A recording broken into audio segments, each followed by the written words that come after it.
and Chair Polakovich Carr don't feel compelled to offer me the opportunity to offer a greeting, you can just do it on our joint behalf. Well, I Yeah, think you just did, Senator Kramer, because I think we just actually went live, but thank you.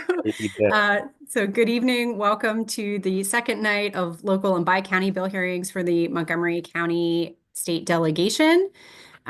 We are hearing bills that are assigned to our two remaining committees tonight.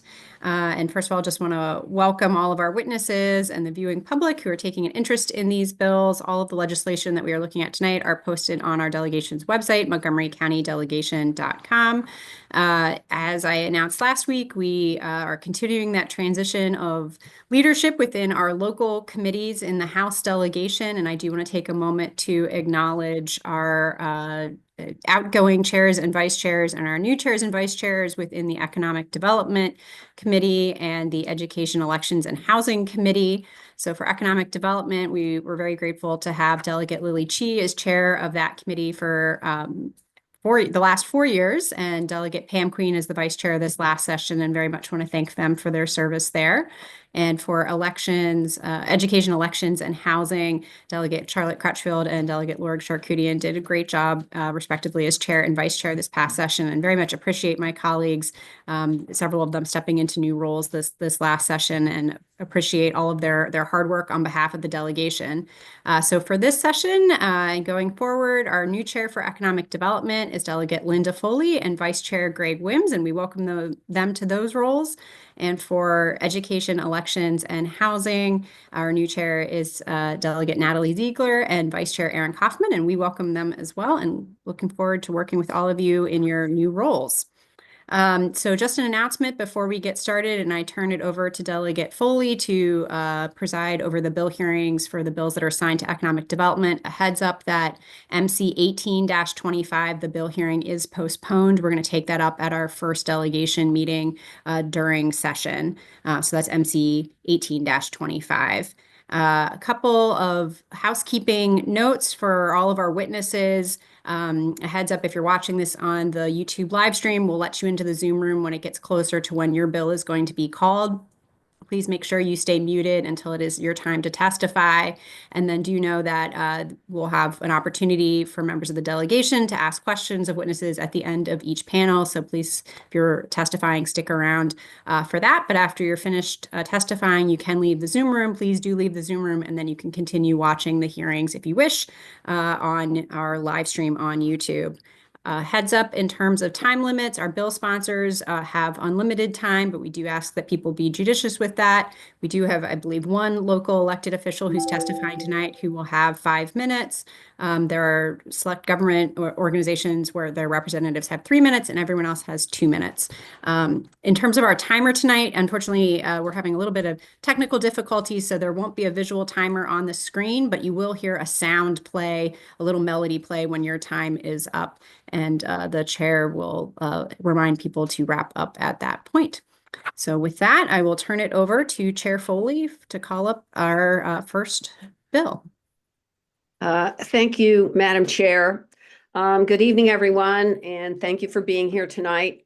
For our first bill on the under economic development, we have MC 3-25, which is a liquor bill to allow liquor to be served in beauty salons. And we have Kara, on my list it says Dudley, but your name says Venables. So you go by what you'd like. And Kara is the Chief of Staff for Senator Jeff Waldstreicher. The floor is yours, Kara. Thank you. Good evening. My name is Kara Venables, and I'm Chief of Staff to Senator Jeff Waldstreicher. A number of years ago, this delegation passed legislation to allow a glass of wine to be served to paying customers while waiting for their hair salon appointments.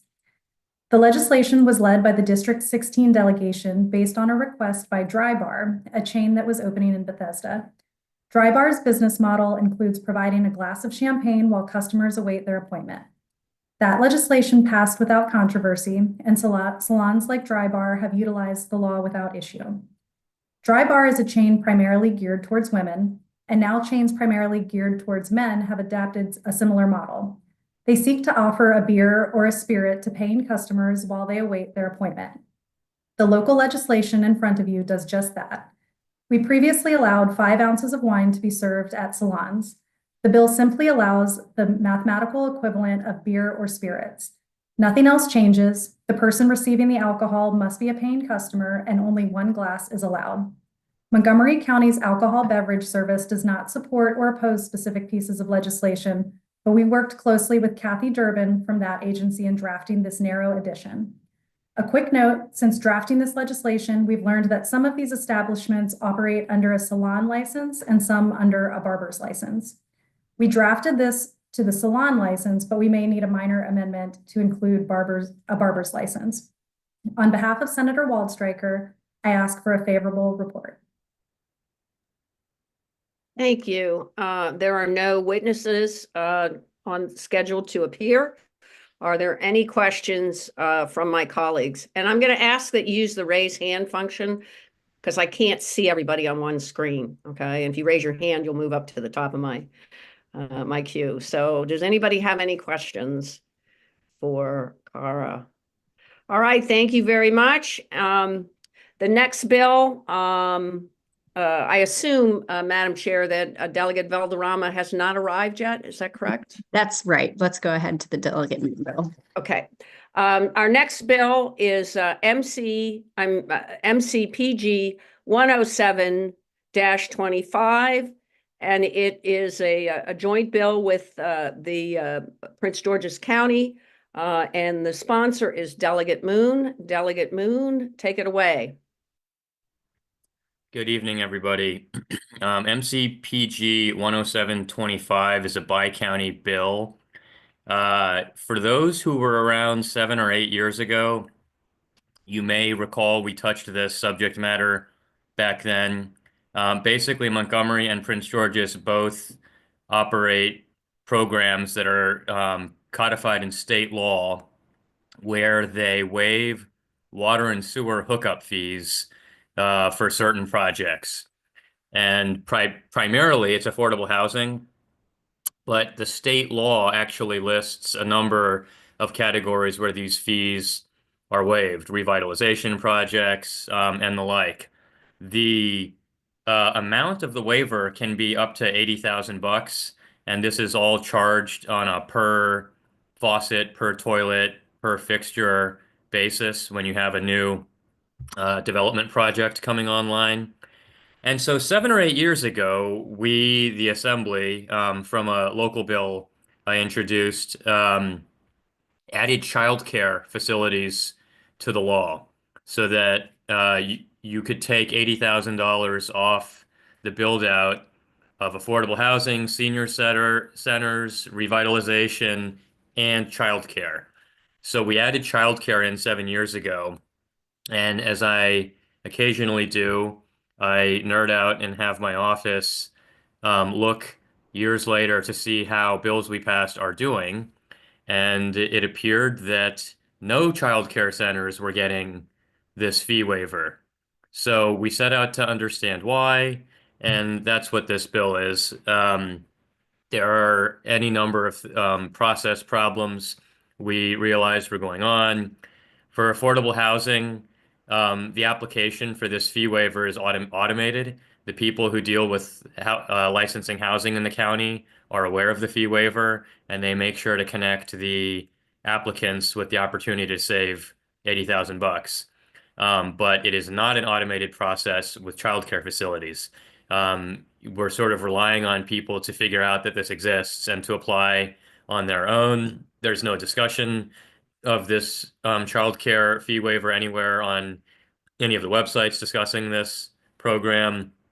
And there's additionally too many requirements in the law, such as the childcare center has to own the land its center sits on in order to get this benefit. But many of these childcare centers are leasing their properties. So anyway, we're trying to clean it all up, and you see it in a number of changes in the bill before you hear.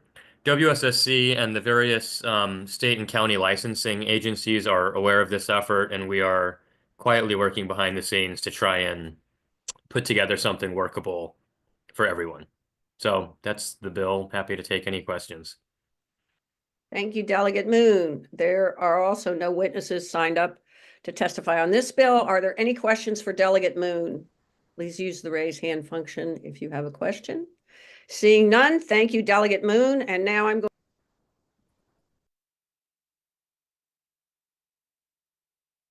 Chair Foley, you're on mute.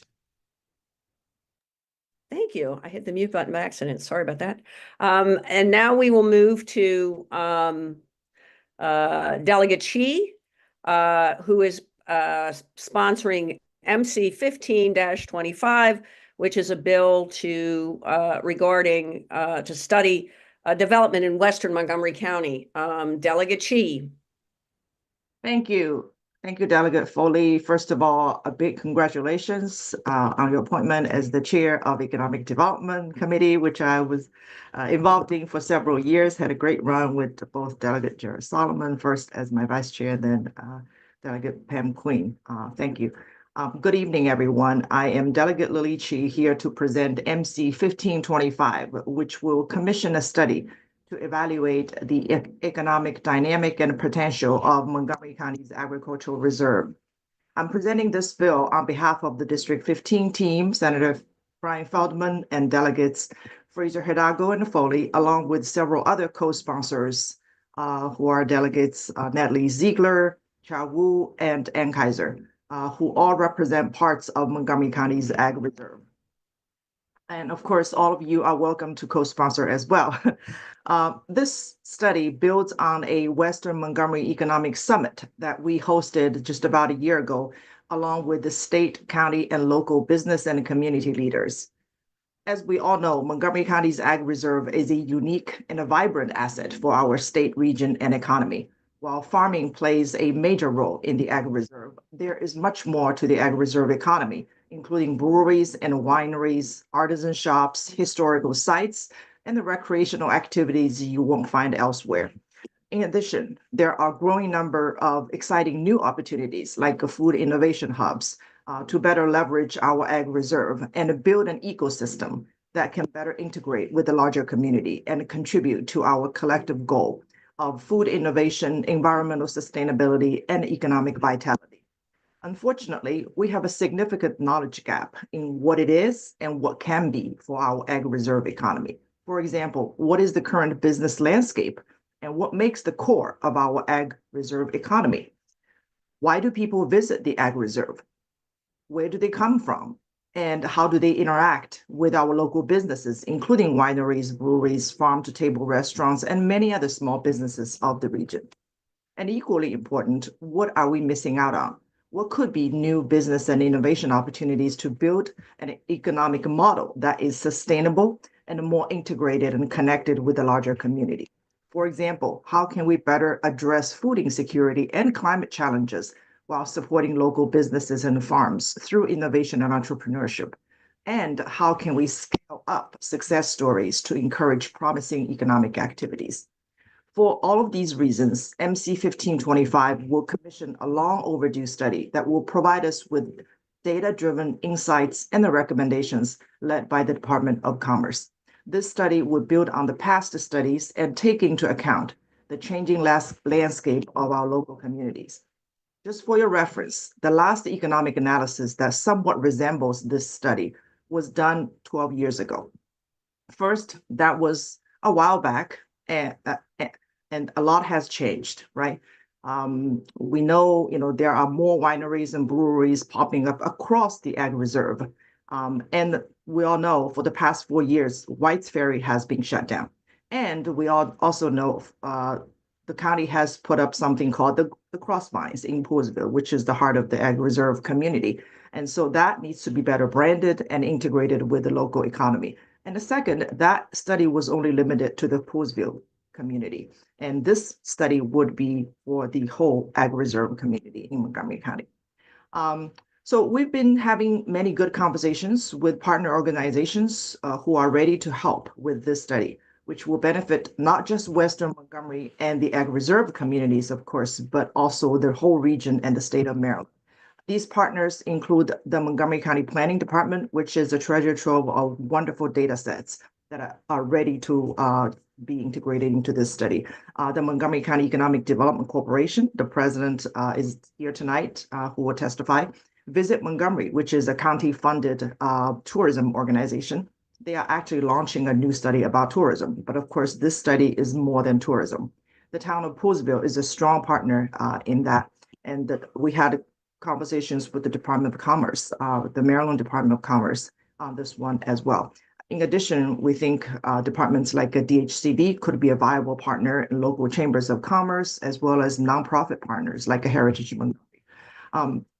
So with all these partners and potential resources, we need a central convener to pull these data sets to ensure adequate access and credible analysis, right, to provide the insights. So we believe the Department of Commerce is in a uniquely good position to be that convener, so that we can understand holistically what are the economic opportunities we should better leverage. I want to thank all of you for your consideration, and would like to now turn to my next witness. I would call upon the President and CEO of the Montgomery County Economic Development Corporation, Bill Tompkins. Thank you. Mr. Tompkins, you have 3 minutes.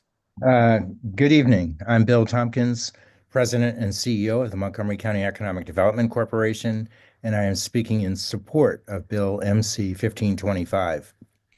While Montgomery County's gross domestic product is in the $100 billion range, we are constantly looking at ways to accelerate growth and diversify our economic portfolio. We need more of both. Montgomery County's Ag Reserve comprises 93,000 acres of land, or a third of the entire geography in Montgomery County, and is too important to ignore as an opportunity for growth and diversification, while continuing to support its purpose and preservation.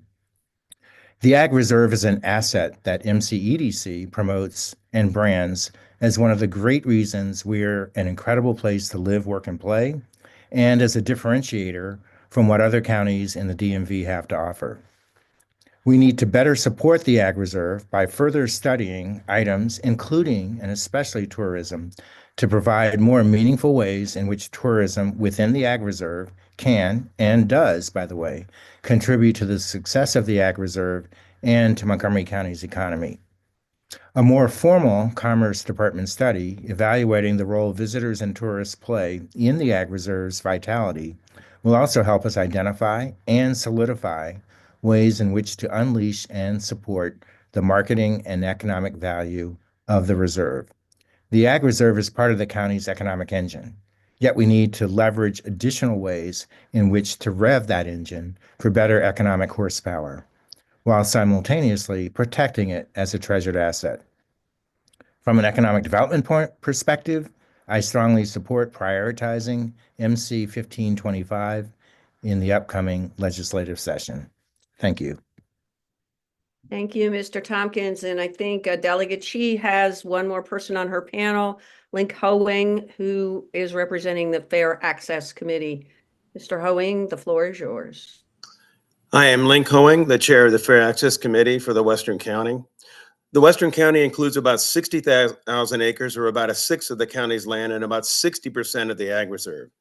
The Western County Ag Reserve contains a wealth of attractions rooted in the open lands and farms it protects, but they're often not connected to agriculture. The Ag Reserve, by its very nature, helps preserve historic sites, encourages outdoor entertainment and recreation, and nurtures art of all kinds, as well as unique, creative, small businesses. The population of the Western County is only about 13,000 people. Poolesville, with about 5,700 people, is the commercial center of the Western County. The town is actively working to enhance its services and facilities, including the installation of an outdoor pool bubble so it can have year-round events and attract more visitors. 270 small, often family-owned businesses of many kinds are scattered around the Western County. Some 54 sites are registered by History Montgomery and are located in the area, as well as 7 historically significant communities established by former Blacks and free community and free Blacks, and miles of parks and trails. The economy in the Western County is not based on the growth of population or development. Attracting people out to the area and getting them to linger and visit as long as possible is vital to the success of these businesses and organizations. For this reason, the many small businesses and nonprofits in the Western County are uniquely vulnerable. The study legislation will help in understanding the current economic landscape in the region, characterized by what we call the hub and spoke economy, modeled around Poolesville. It can define actionable steps the town of Poolesville and the state and county can take to promote long-term growth in ways that preserve and build upon the real character of the area. It is an important step in helping the Western County thrive and also building a stronger economy for Maryland. And we strongly support the proposed bill. Thank you. Thank you, Mr. Hoeing. It's good to see you here. Thank you. And that concludes the witness list for MC 1525. Are there any questions from the delegation? Please use the raise hand function, if so. Okay, seeing none, thank you. And now we'll move to our next bill. I see that Delegate Valderrama is here, so I'll call on Delegate Valderrama to present MCPG 11325, which has to do with clearing trees. Thank you, Delegate Foley, and thank you, Chair Delegate Polakovich-Carr, for your patience. If I may preface by saying, if one of you would discipline Delegate David Fraser Hidalgo from annoying me on my text message. I just thought I'd bring a little humor. So anyway, having said that, happy holidays to all of you. I'm here to present MCPG 11325. As many of you know, a lot of us introduce legislation on behalf of our constituency. In this particular case, that's what I am doing, as I have a husband and wife couple who are business owners also in my legislative district. They are stable owners, and trying to make a very long story short, they've been dealing with this issue for about 4 years, and have been hit with a extremely financial burden in the amount of 60 grand or more. And they are dealing with DPI, which is in our county, and Maryland Park and Planning. As I said, they purchased a small farm, horse farm in my district, in Broad Creek Historic District, and they are being penalized from the absence of the prior tenants who were to deal with the deforestation that had taken place on their property. How do I say this? They began working with DPI 3 years ago, and to ensure that the sellers who they bought it from had resolved their issue, and that did not come to pass.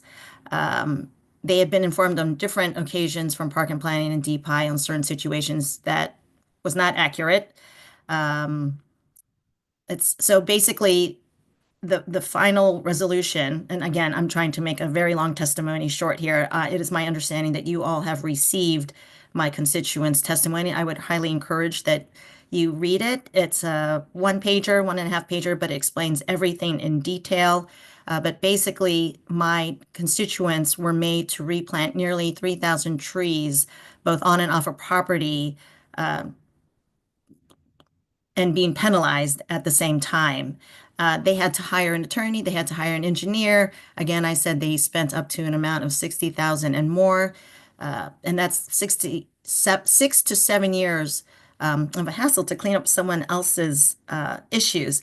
It was told to us at our public hearing a week ago, when my constituent came to present this, testify on this bill, that the county admitted that they realized they had dropped the ball on the prior tenants. And so to make up for that, they are trying to claim what they had missed on the current tenants. So while my constituents realize that this legislation, if passed, will not perhaps help them in their current situation, it would prevent it from happening for others who possibly would fall in this situation.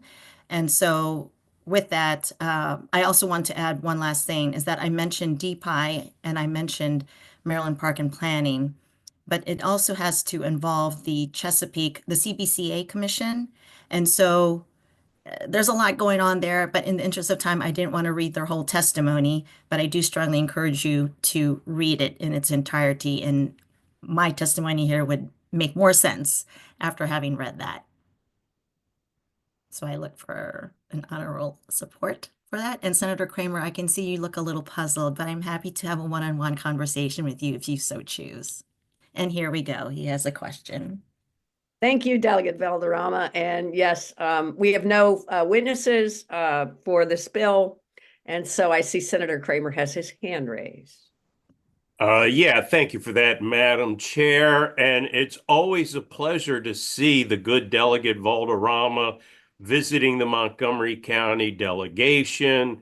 Wonderful to see you, good delegate. And I guess maybe what we'll do is take this offline because that quizzical expression on my face is indicative of lots of questions about the process and how your constituent finds themselves in this predicament.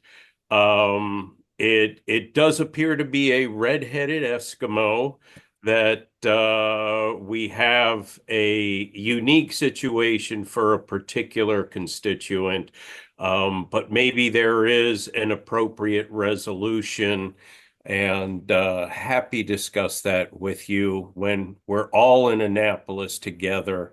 So once again, always a pleasure to see the good Delegate Valderrama.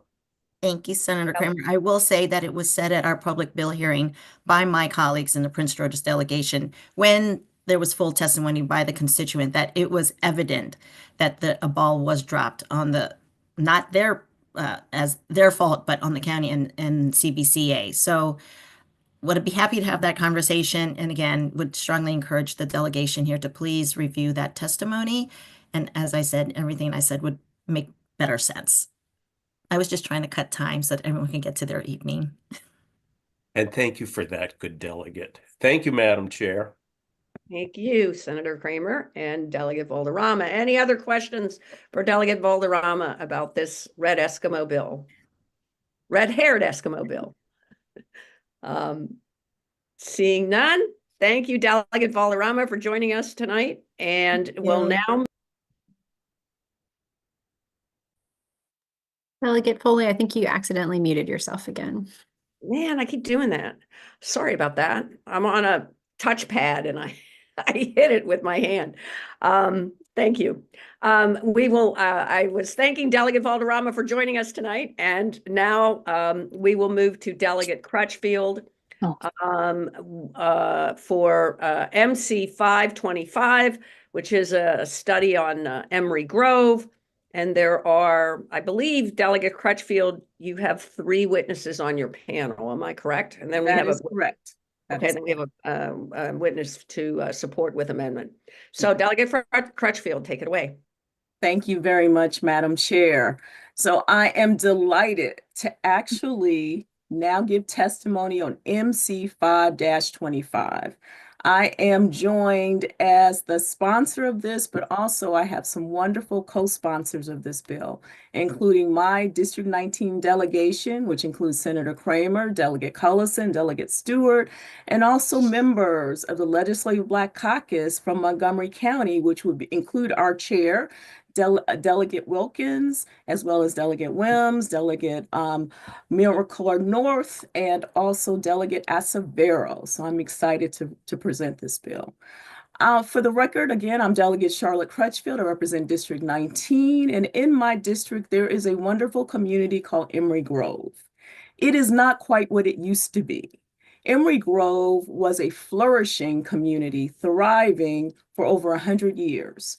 And in that community, which is a historically Black community, there was once a business district that included a barber, bakery, beauty shop, grocery store, dentist office, as well as entertainment with a place called the Dewdrop Inn. So there were all these wonderful things that were going on in Emery Grove. However, that all came to an end with something called urban renewal. So let me tell you a little bit about urban renewal in Emery Grove. So probably about 1949 is when the whole concept of urban renewal hit the United States. And it was in a housing bill. It was called the Housing Act of 1949. And in that particular federal bill, it was designed to, quote unquote, eliminate blight within the United States. And so municipalities, states, counties could actually apply for funds in which to do this. So at the time, Emery Grove was, again, a thriving community. However, it had some unfortunate conditions. it was a community without a lot of amenities, including running water. Some homes did not have electricity. There was no sewage there, and there were roads that were unstable and without structure. And so in about 1958, our county decided that all residents needed to have piped-in water and sewage systems. Emory Grove at the time, of course, did not have any of this and went to the county through its civic association and asked for the county to step in and to possibly build all the amenities it needed, which would have been the running water as well as the sewer lines. The county refused to do so, as did WSSC, the Washington Suburban Sanitary Commission, as well. They all stated that the cost that it would take to build this would just be astronomical, and they were not willing to actually make that kind of monetary commitment to this community. So instead, what was offered up to the community was the notion that there was urban renewal funding and that the county could actually apply for that. And it would, in fact, allow for this piped in water as well as sewage systems to that particular community. Emory Grove went along with it, said, yes, that sounds great. That's what we need to do. But a part of that was the expectation that not only would this come with new, again, running water, sewage, but also this would create new housing for the community, which the community was ready for. And it was their belief, and it was through the county's promises to them, that actually there will be built about 300 single-family homes as well as about 325 townhomes. And all these homes would be either rental or they would be for sale properties.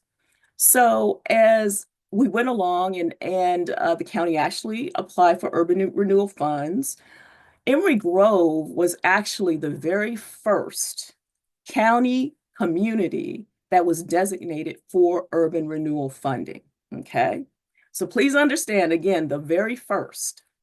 And with that came the fact that the county had decided to demolish the homes, okay, in order to create the new housing.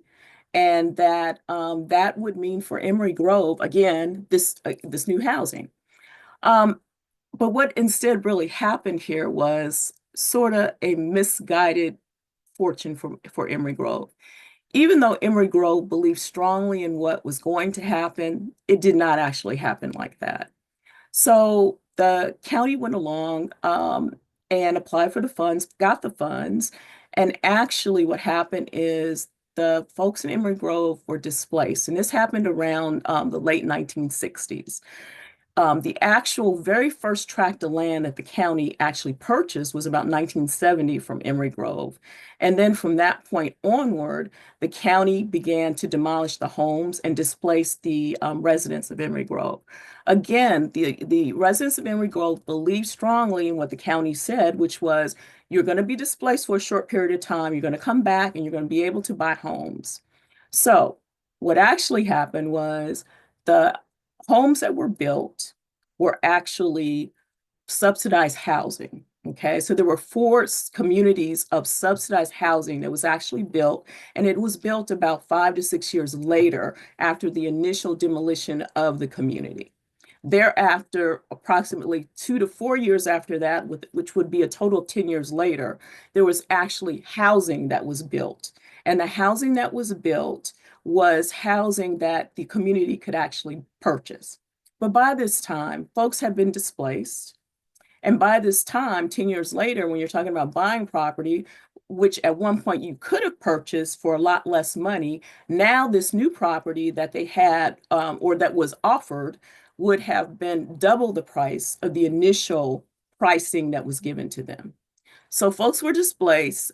Some people were able to come back to this assisted living community, which, by the way, let me just make this also clear to you, became one of the most concentrated areas of assisted living in Montgomery County and the biggest concentrated poverty areas as well. So, of course, with that comes a lot of other issues.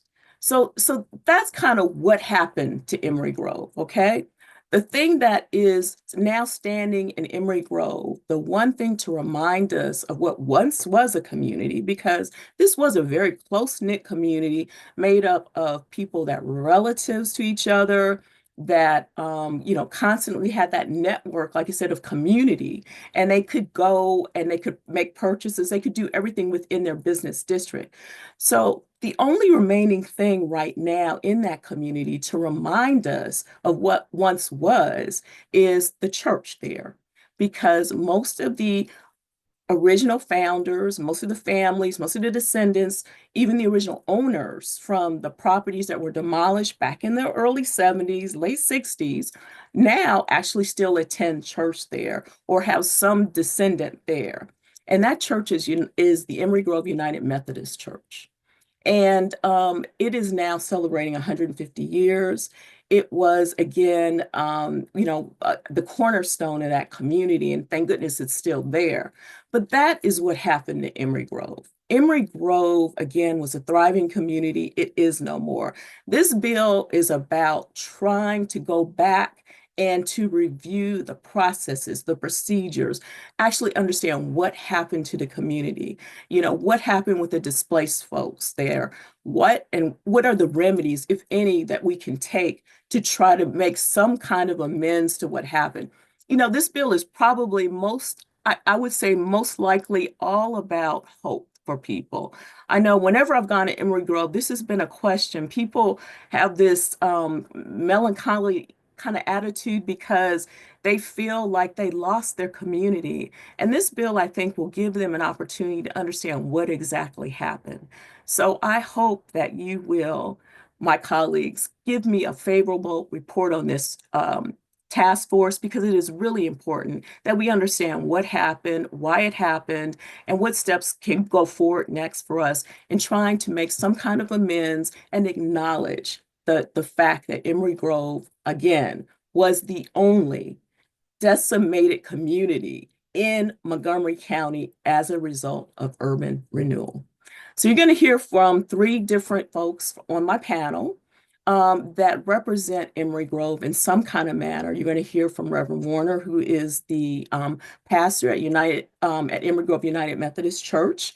You're also going to hear from a descendant of the original founders. You're also going to hear from someone that was in a role in the Department of Housing at the time, slightly after all of the urban renewal happened, but she's now a member of a wonderful organization that is attempting to do some rebuilding in the community. So please listen closely. And again, I hope you will give me a favorable report on this task force. Thank you very much. Thank you, Delegate Crutchfield. And do you have a preference in order of how the witnesses go? Yes, if I can have Stephanie Killian first, that would be great. Sure. So Thank Ms. Killian, you have 2 minutes. Thank you. My name is Stephanie Killian, and I'm speaking in support of Bill MC 5-25. I worked for Montgomery County from 1985 until I retired in 2021. For most of that time, I worked in the Montgomery County Department of Housing and Community Affairs and was the Housing Division Chief when I retired. The Department of Housing and Community Development, as the agency was known at the time, was the agency that implemented the Emery Grove Urban Renewal Plan that, as Delegate Crutchfield said, began in the late 1960s and went through the mid-1970s.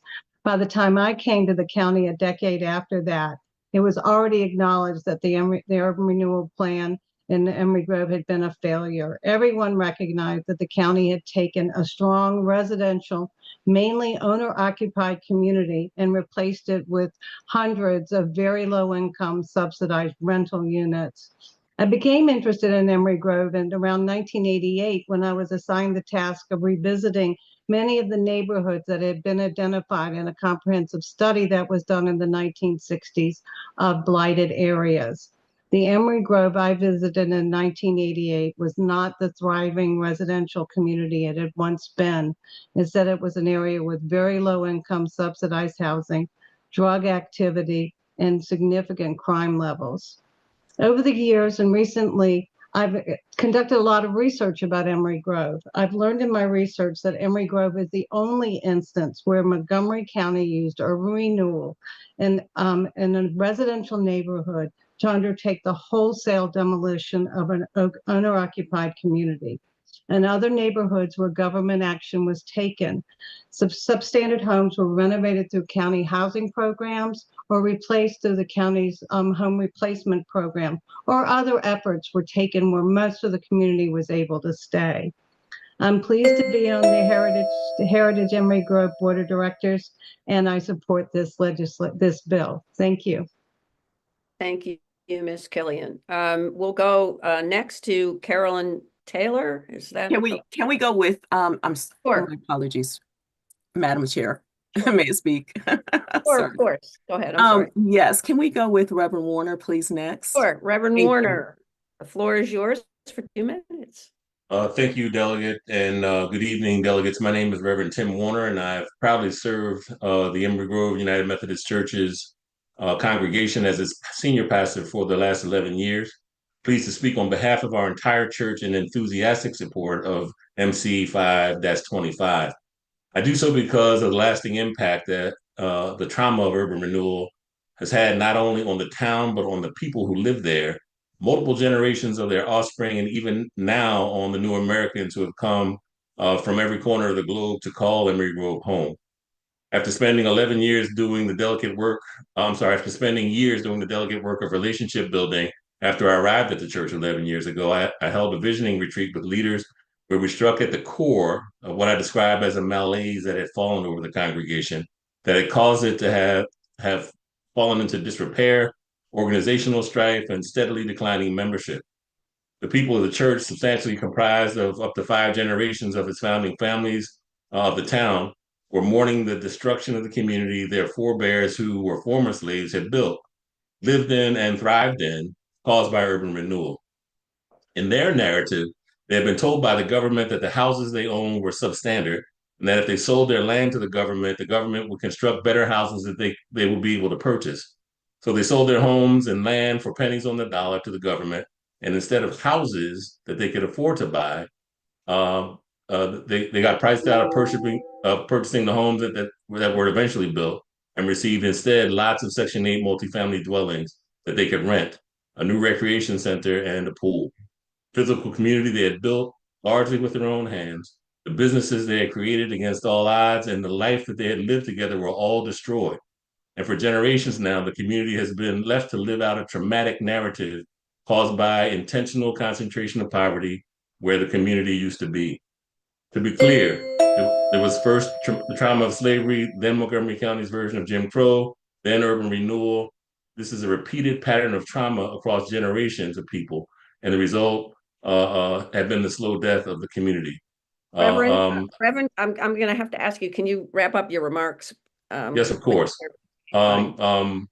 So we're doing some development there, literally rebuilding the community in partnership with the Housing Opportunities Commission and other partners, which we can talk about maybe in question time. But the question remains for us, particularly as we are but one of 40 foundational communities in Montgomery County that have been negatively changed forever by government action.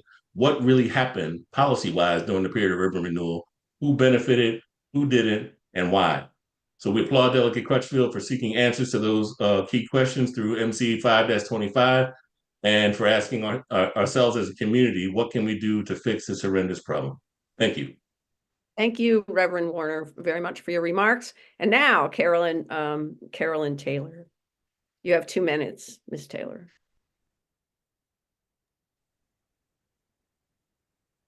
Is she here? Is Carolyn Taylor here? Is she muted? I can't see. Delegate Crutchfield, do you see her on the call? It does say she's in the Zoom room.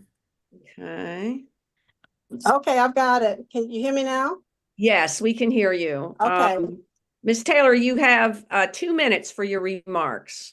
All right, thank you. I'm so delighted to be able to speak on behalf of the Emery Grove community. I was born in Emery Grove in 1950.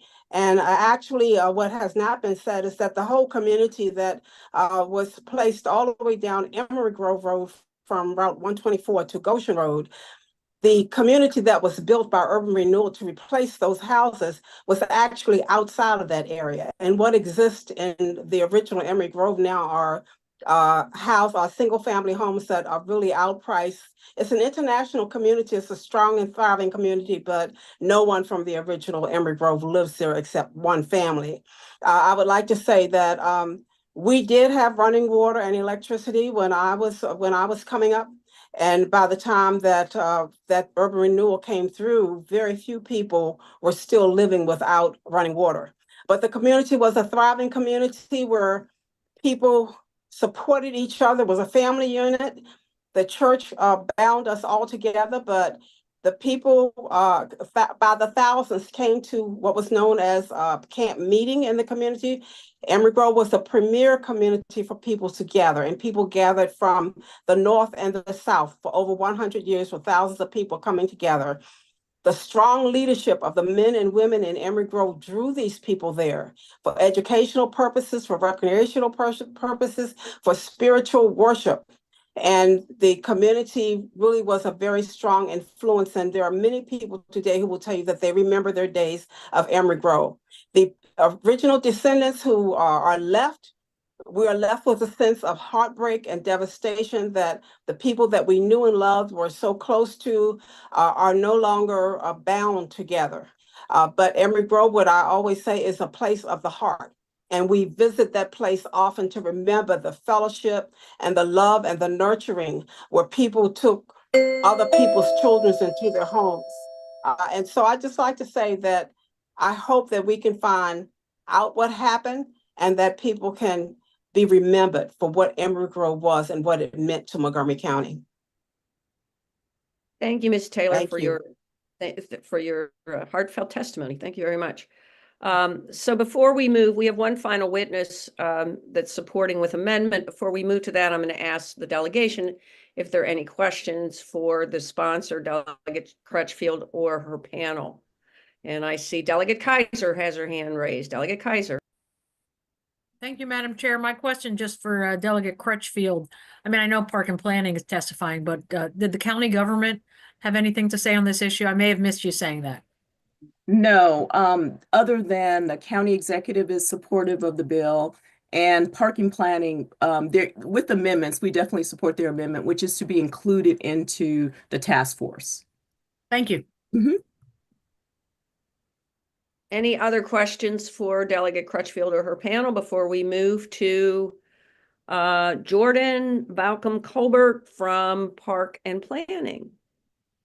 Seeing none, Mr. Colbert, the microphone is yours. Thank You have you. 3 minutes. Thank you, Madam Oh, Chair. I'm sorry.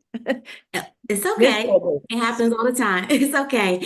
Good evening, Montgomery County delegation. Again, my name is Jordan Balcom Colbert. I'm the Government Affairs Liaison in the Office of General Counsel for the Maryland National Capital Park and Planning Commission.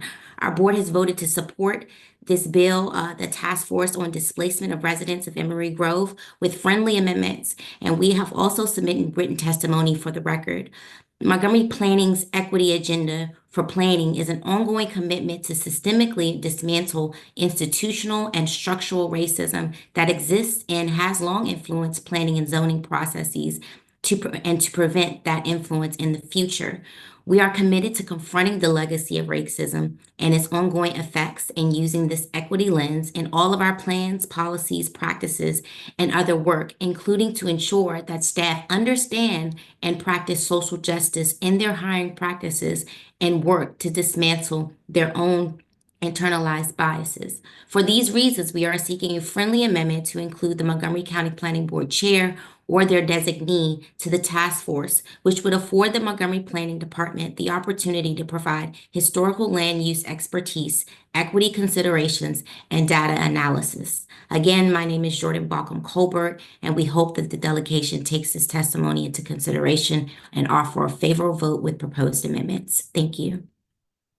Thank you, Ms. Balcom Colbert. Are there any questions for this witness? Yes, Delegate Cullison. Madam Chair, and I want to thank the sponsor and all the speakers on this bill. Ms. Balcom Colbert, have you spoken with the sponsor about this amendment?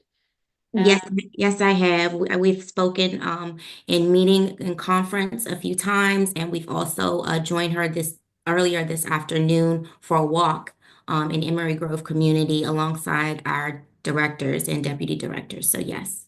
Okay, great. Thank you for that. Thank you, Madam Chair. Thank you. Any other questions from the delegation? Okay, hearing none, that concludes the hearing for MC 525. We will now move to MC 2125, and I'll call on Delegate Charkoudian. Great. Thank you, Madam Chair, colleagues. For the record, Delegate Lorig Charkoudian asking for a favorable report on MC 2125. First, let me apologize for my background. I am not driving. I did go to PJM Interconnections today for a meeting and hit a ton of traffic on the way back. So I have pulled over and am doing this testimony from a gas station. This bill is designed to bring some of the concepts from environmental justice of cumulative impact into the way that we do alcoholic beverage licensing.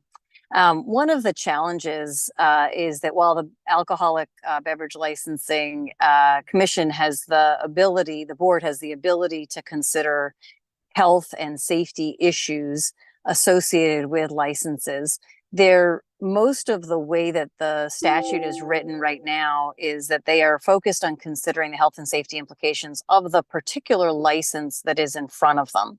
And so what that means is if a given license that's in front of the board doesn't have any specific difficulties with the way that they operate or plan to operate in the case of a new license, which this bill is only applying to new licenses, then the licensee is generally likely to receive the license that they're requesting.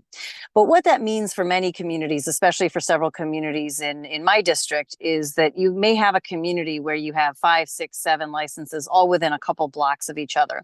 And an additional license really does have an impact. And there's research, I've got cited some of it in my written testimony. There's research that shows how that additional licenses, the cumulative impact of additional licenses really does affect the health and safety, public health and the safety of that community. And so the legislation is designed to require that when new licenses are applied for, the board would not only consider that individual license, but consider that license in the context of the density and the public health and safety of all of the licenses in that community. So it wouldn't affect renewal licenses. You could potentially have a renewal that also affects the health and safety of the community because there is too much alcohol density in that community. But in that case, you have somebody who has an ongoing business. And so we're not suggesting that that license ought to be denied in that renewal in this bill. But this would affect new licenses. And the goal really is to consider this concept of cumulative impact and consider health and safety as a whole in that community, not just the individual license applicant. The one thing that I just want to mention is I did put this bill in for a request rather late. And so the language that we got back from drafting isn't quite right. I filed it so that I would be consistent with the deadlines. But what you'll see in my testimony is the language that is what I had intended. And so essentially I'm coming in favorable with amendment on my own bill. And I'll work with the committee with this new language. And of course, I'm happy to consider any other issues that come up and add additional amendments to it as well. So with that, I request a favorable report and I will take questions. Thank you, Delegate Charkoudian. Before we take questions, I see we have a couple. Is it okay if we go through the rest of your panel? Absolutely. Okay, so also on your panel is the Mayor of Tacoma Park, Talisha Searcy. Mayor Searcy, are you here? I am. Can you hear me okay? We can. And the floor is yours. You have 3 minutes. Excellent. Well, good evening. My name is Talisha Searcy, and I'm the mayor of the city of Tacoma Park. Thank you for the opportunity to speak on this matter, and thank you, Delegate Charkoudian, for sponsoring this bill, and Delegate Wilkins and Senator Smith for co-sponsoring. I fully support MC 2125 as amended. The city of Tacoma Park is a diverse community with residents from all over the globe and thriving business districts. Recently, the city has seen an increase in the number of licensed carry-out beer and wine establishments within its Tacoma-Langley Crossroads Business District. There are 6 licensed carry-out beer and wine establishments within a quarter-mile of the district center. The proliferation of this business type has created unintended consequences. There is a constant issue with alcohol bottles and cans that litter the streets. I regularly see individuals that are publicly intoxicated and passed out on sidewalks and grassy areas. And perhaps the most disturbing thing, parents and teachers at a daycare center told me that they must explain to their children why someone is inebriated because they happen to pass out in front of the school's driveway. I support this bill because it doesn't fully restrict new alcohol beverage licenses from being issued. Having a diversity of businesses within a business corridor is important. However, the bill requires the board to collect information about the number and location of licenses and take public health and safety into consideration when issuing licenses. My hope is MC 2125 will prevent the concentration of liquor stores in communities. Considering the growing substance use issues facing our region and nation, I urge you to support this bill that requires the Board of License Commissioners for Montgomery County to take a data-driven approach and consider the incremental impact of an additional license. We must work together to support businesses while minimizing the societal risks that an oversaturation of a single type of business might pose to the community. Again, thank you for the opportunity to speak this evening, and I hope for a favorable report on MC 2125. Thank you. Thank you, Madam Mayor. And one more witness on your panel is Paul Grenier. Mr. Grenier, the floor is yours. You have 2 minutes. Thank you very much for the opportunity. My name is Paul Grenier. I work with Montgomery Housing Partners in the county, and I've worked in the Long Branch neighborhood for many years. I'm testifying in favor of MC 2125 as amended by State Delegate Lori Charkoudian. In the Long Branch neighborhood, where I've worked on behalf of MHP and the small business community in that area for over a decade, access to off-premises alcohol consumption has increased over time, and so has the abuse of alcohol. When I started 10 years ago, we had, I think, just 3 such establishments. Today, there are at least 5, but there are also several other establishments, allegedly restaurants, but that function as bars, adding to the problem. Those of us who, like me, have worked in Long Branch these many years are often all but heartbroken to see Long Branch streets and parks and family-friendly restaurants, of which we have many as well, the ones we've labored so hard over many years to improve, with the county's help, being degraded, attacked, and sometimes nearly overwhelmed by persons who enjoy far too easy access to cheap alcohol. The overworked Silver Spring police likewise have occasion to observe lately nearly every single day in Long Branch the same degradation every time they respond to yet another call from a local resident concerned about yet another man passed out on the sidewalk or on their front lawn, his face often bloodied from having hit the sidewalk or perhaps from a drunken brawl. Now, MC 2125 in the amended language instructs the commissioners to consider the cumulative impact of each additional alcohol selling outlet and to hear testimony pertaining to that impact. I think this is an excellent idea to add this to the rules, but I would add that this same approach reasonably could be expanded to some other political questions that we face. One final sentence, if I may. Sure, go ahead. Now, my feeling is that more generally, this same can be applied to analogous situations that enable our political leaders to consider not just the rights of individuals, but the good of the community as a whole. And I think this is a good example of such a legislative approach. Thank you for your time. Thank you. We just have, if I could indulge or ask for indulgence from the delegates who have questions, we have one more witness, I suspect. Well, I don't know, Javier Rivas. Mr. Rivas, are you, your support with amendments, are these the same amendments we've been discussing that you're supporting, or is it different amendments? It's the same amendments that we're Okay, so discussing. Mr. Rivas, I'm going to ask you to give your testimony, then we'll take questions. You have Okay. 2 minutes. Thank you so much. Good evening. My name is Javier Rivas, and I am Executive Director of the Tacoma Langley Crossroads Development Authority, a nonprofit business association responsible for addressing and advocating for the safety of our 200 businesses and their patrons. I want to share the reasons for our board support for Bill MC 2125. Current Maryland Code affords the Alcohol Beverage Services Board of Licensing Commissioners a disproportionate role in shaping the development and character of predominantly Black and Brown neighborhoods. This bill adds transparency and equity considerations to the licensing process by including clear language and guidelines for the licensing commissioners to address relevant testimony and consider the cumulative impact of carry-out alcohol outlets in our communities. This past June, our board of directors, composed of business and property owners from the commercial district, voted to oppose the issuance of a new 6th license for carry-out alcohol sales within our district. I presented this resolution during the ABS licensing hearing. While I had been previously informed by ABS staff that my testimony would have no time limit, during the licensing hearing, those of us in opposition, 5 parties in total, were asked to rush through our testimony in 3 minutes.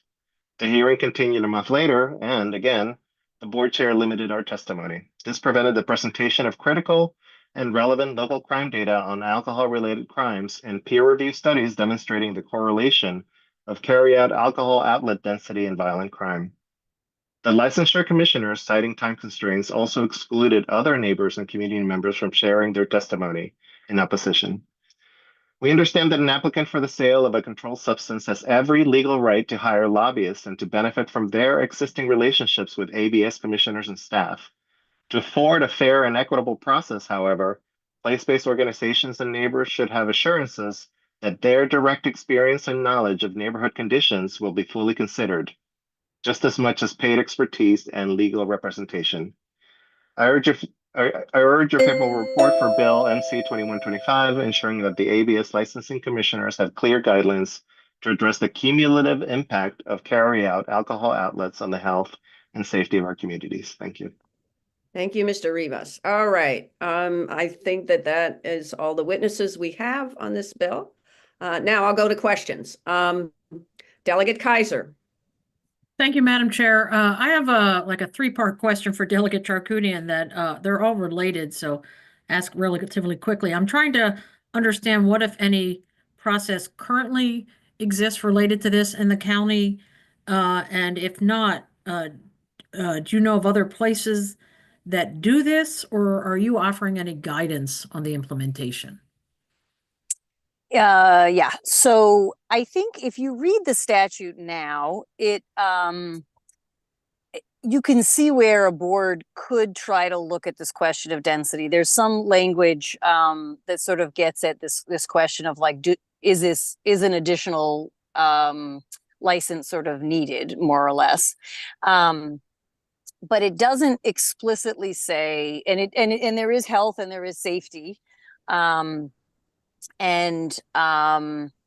But it really ties them to the specific license. So it really is what empowers the board to say if there is for example, a current licensee that is, violating whatever and causing all kinds of safety issues or health issues, then they can remove that license, when they come up for renewal. It's really more designed for that because there's no way you would know about an individual new licensee's health record if they haven't had any record, right, to speak of. So there really isn't a way right now that they're explicitly. So I think you could make the argument that the current guidance allows for them to consider it, but it doesn't explicitly direct them to consider this cumulative impact concept.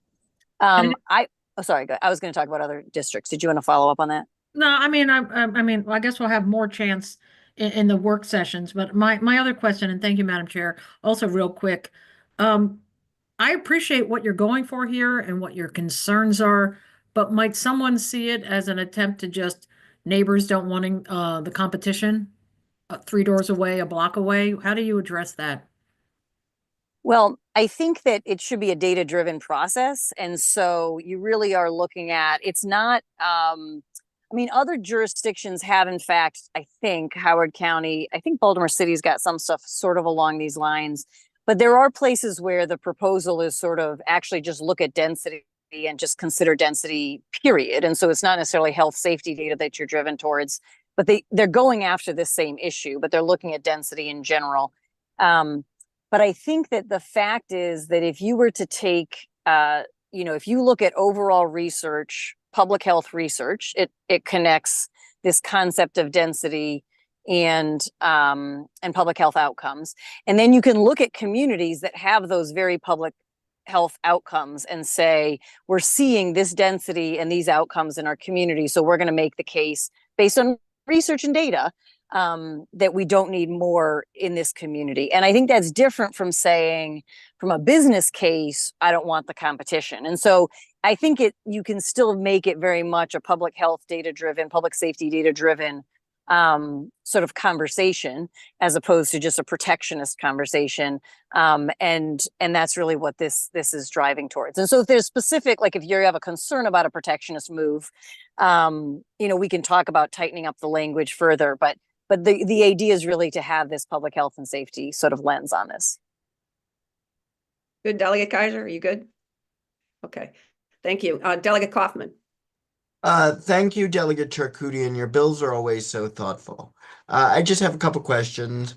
I think that I empathize with what the mayor was saying about people having to have awkward conversations with their kids when somebody's publicly drunk, or the gentleman who talked about somebody who's falling on his face in the sidewalk.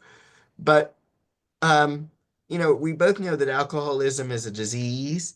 And so I think people are going to go pretty far to feed their addiction, unfortunately. So if you have 5 or 6, 4 or 6 liquor stores, I think you're going to still have people in the throes of addiction.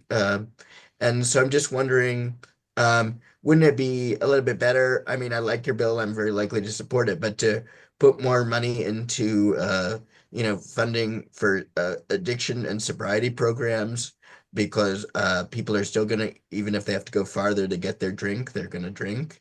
So that's my first question. And the second question I only brought up because the older gentleman was making a comment about it could be used to other areas. And in my committee, we in judiciary, we do a lot of hypotheticals.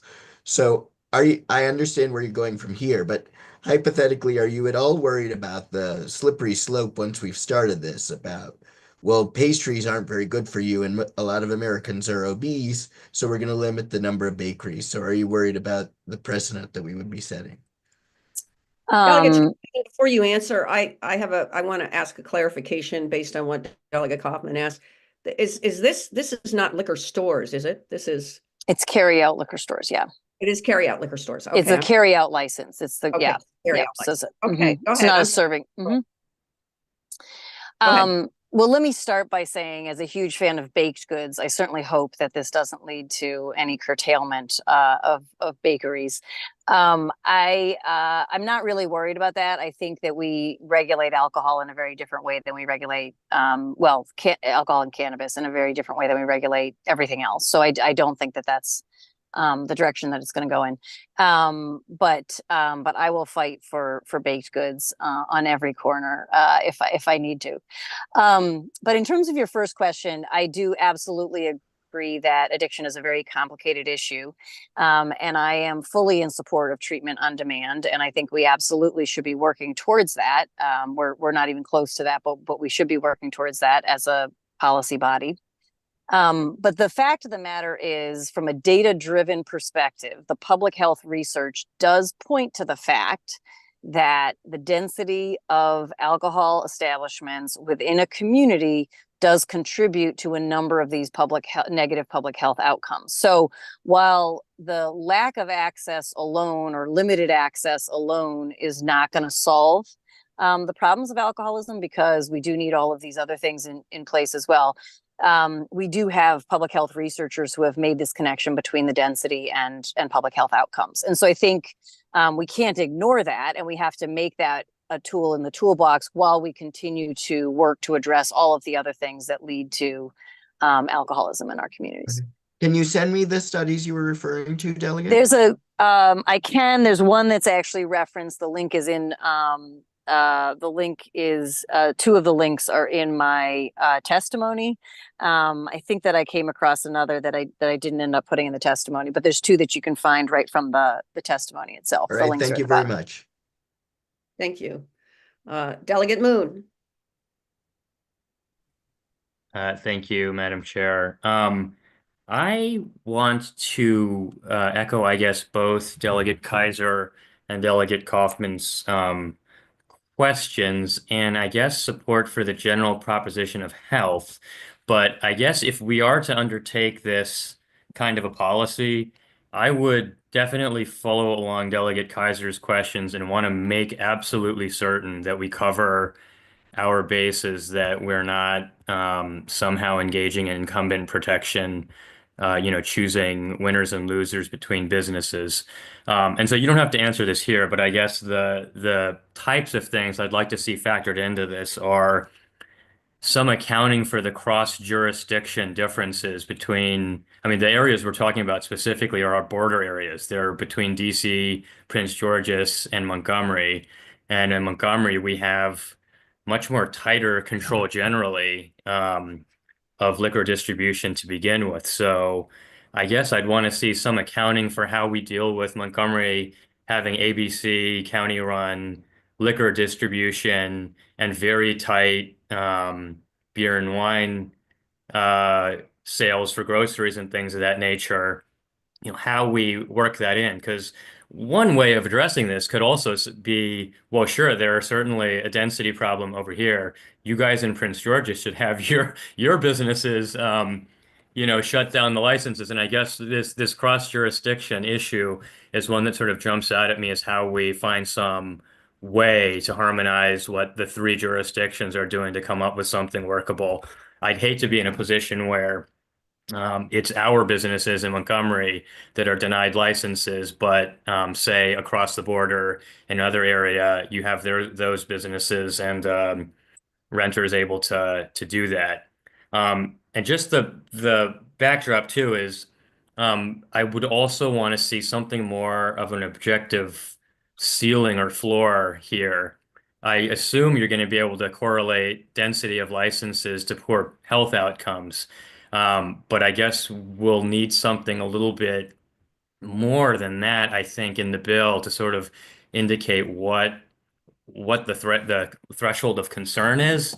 And again, just by way of example, if 5 licenses is concerning in one area, in the Old Town Tacoma zone, we gave the co-op beer and wine takeout. Tacoma Bevco just got that added to their sit down. The Girl in the Vine got takeaway beer and wine added to their in-store food and beverage sales. And then around the corner in DC and Prince George's, you've got liquor stores, TikTok and S&S Liquor. So again, setting some objective standard for a ceiling or floor, but one that can apply across jurisdictions and make sure we're not sort of picking winners and losers. Hopefully we can work that all out in the work session. So you don't have to answer that. I'll just leave that there as topics that I hope will continue. Well, let me just say a couple things, and then I think, it's a longer conversation we can work on in the work session. But I think that, I thought about going with the specific floor ceiling, I guess.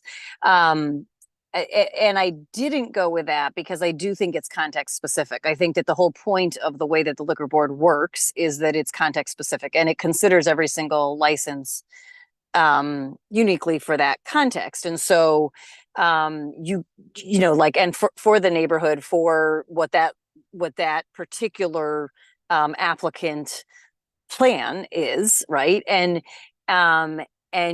so I think you could argue that you have different needs, different business environments and in different areas, right? And so I think I'm open to saying no more than 5 in a so many block area. I'm not sure that that doesn't. I'm not sure that that solves your concern about protectionism. I think is potentially worse served in that scenario. Although I'm open to discussing it. So the idea of being able to still do a case by case basis as opposed to just having a density, which I think Howard County actually goes more on that end of the spectrum of just like a particular density number. So I'm open to that. But the goal was to sort of be flexible and allow for the consideration of a range of issues, including, for example, like you might look at the border communities and really think about how does that affect things. So I think it's a valuable conversation, but I do think that it's important that I do think that the public health of the community has to play a more central role in the conversation than it's currently playing. And so let's keep talking about how to make that happen. Thank you, Delegate Moon. Senator Kramer. Yeah, thank you very much, Madam Chair. I'll just jump in real fast, and then I think, we've dealt with this. I agree entirely with Delegate Charkoudian's assertion that for what it's worth, all the empirical studies on this issue do point to saturation having a significant impact on the public health and welfare of communities. I am a little bit surprised at the notion that our liquor board does not currently do this. My understanding is that they have always taken into account saturation in any given geographic area. So I thought that is something that they have always done. So maybe having them weigh in would be worthwhile, but certainly there can't be any harm, I'm assuming, in specifying that it be contemplated, because I believe they do now.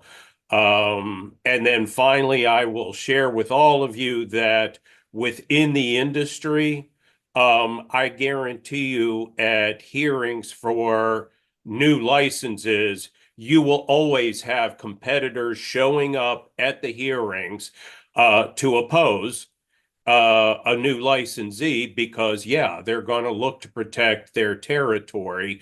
So they do show up at the hearings and say, look, my store is located 2 miles to the southeast in this area.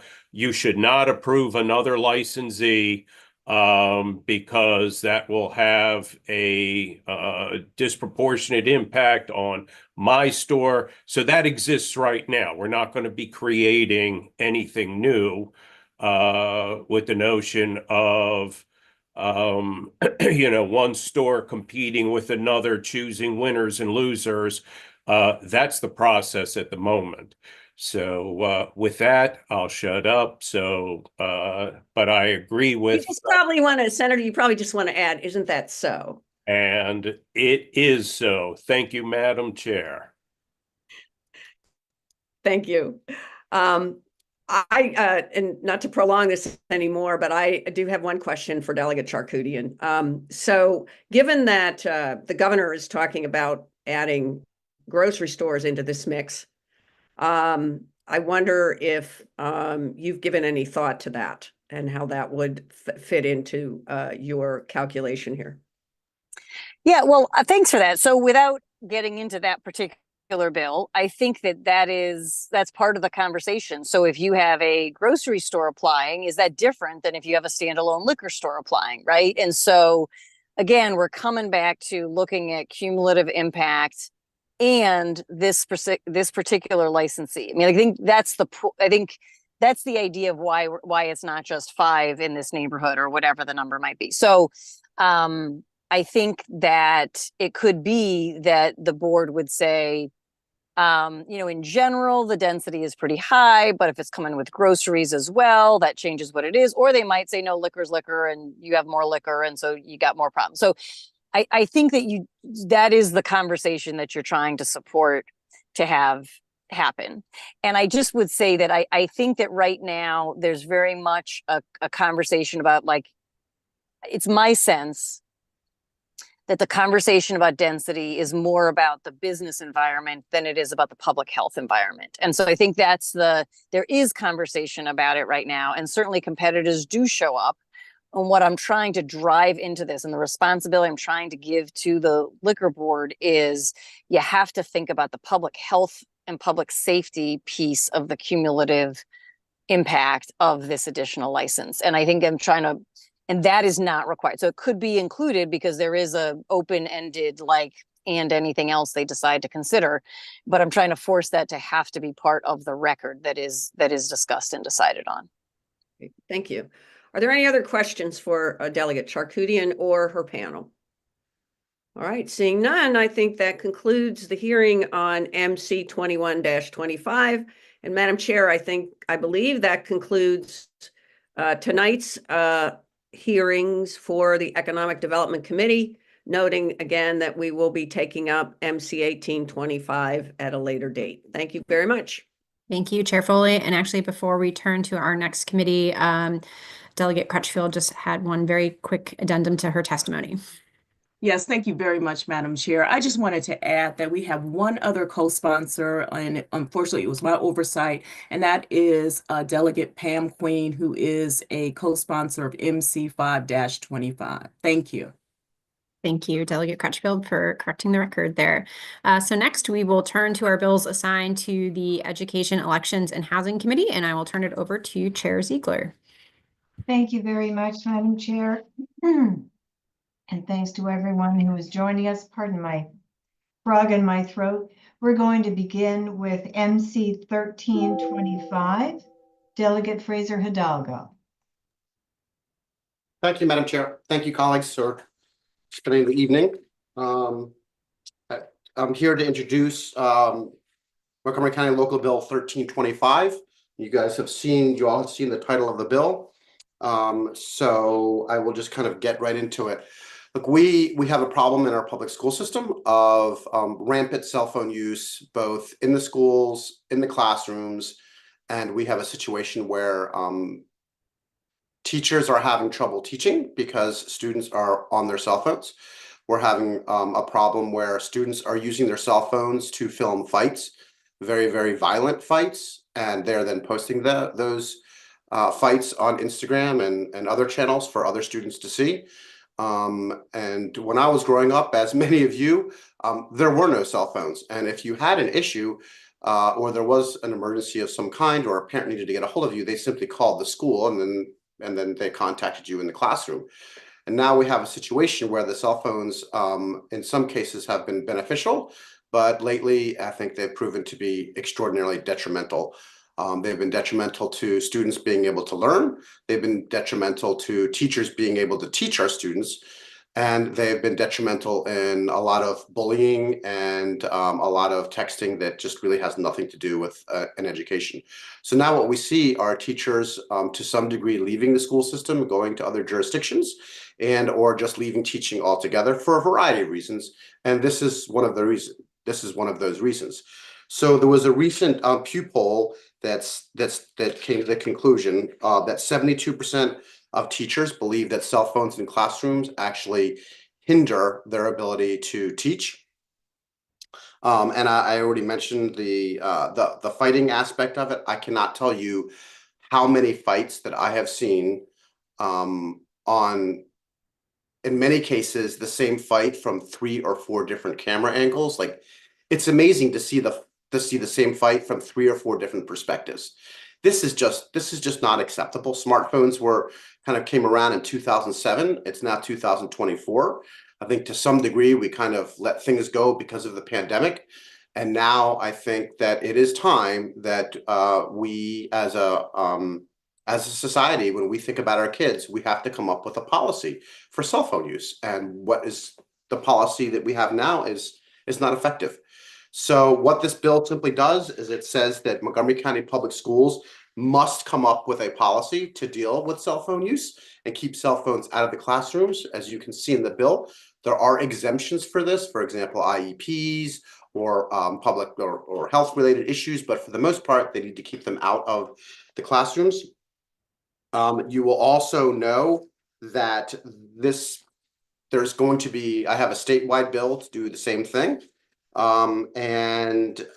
are a lot of jurisdictions all over the country. There are jurisdictions in Maryland that have already done this. Now, there's a variety of ways to do it, from having the cell phone come out of the kid's possession as soon as the school day starts, and then they get it at the end of the day, to just banning it from classrooms, to having the students put the cell phones away in their locker or in their backpack, or putting it into a pouch that the school system provides in the classroom. There's a variety of ways of doing this. And this does not say that we have to do it or the school system has to do it in a specific way. It just says come up with a policy. Now, I know Montgomery County Public Schools are working on a few pilots, which I understand are going well. And so there is a chance that by the time that this bill would go into effect, hopefully Montgomery County Public Schools already has a policy that goes into effect.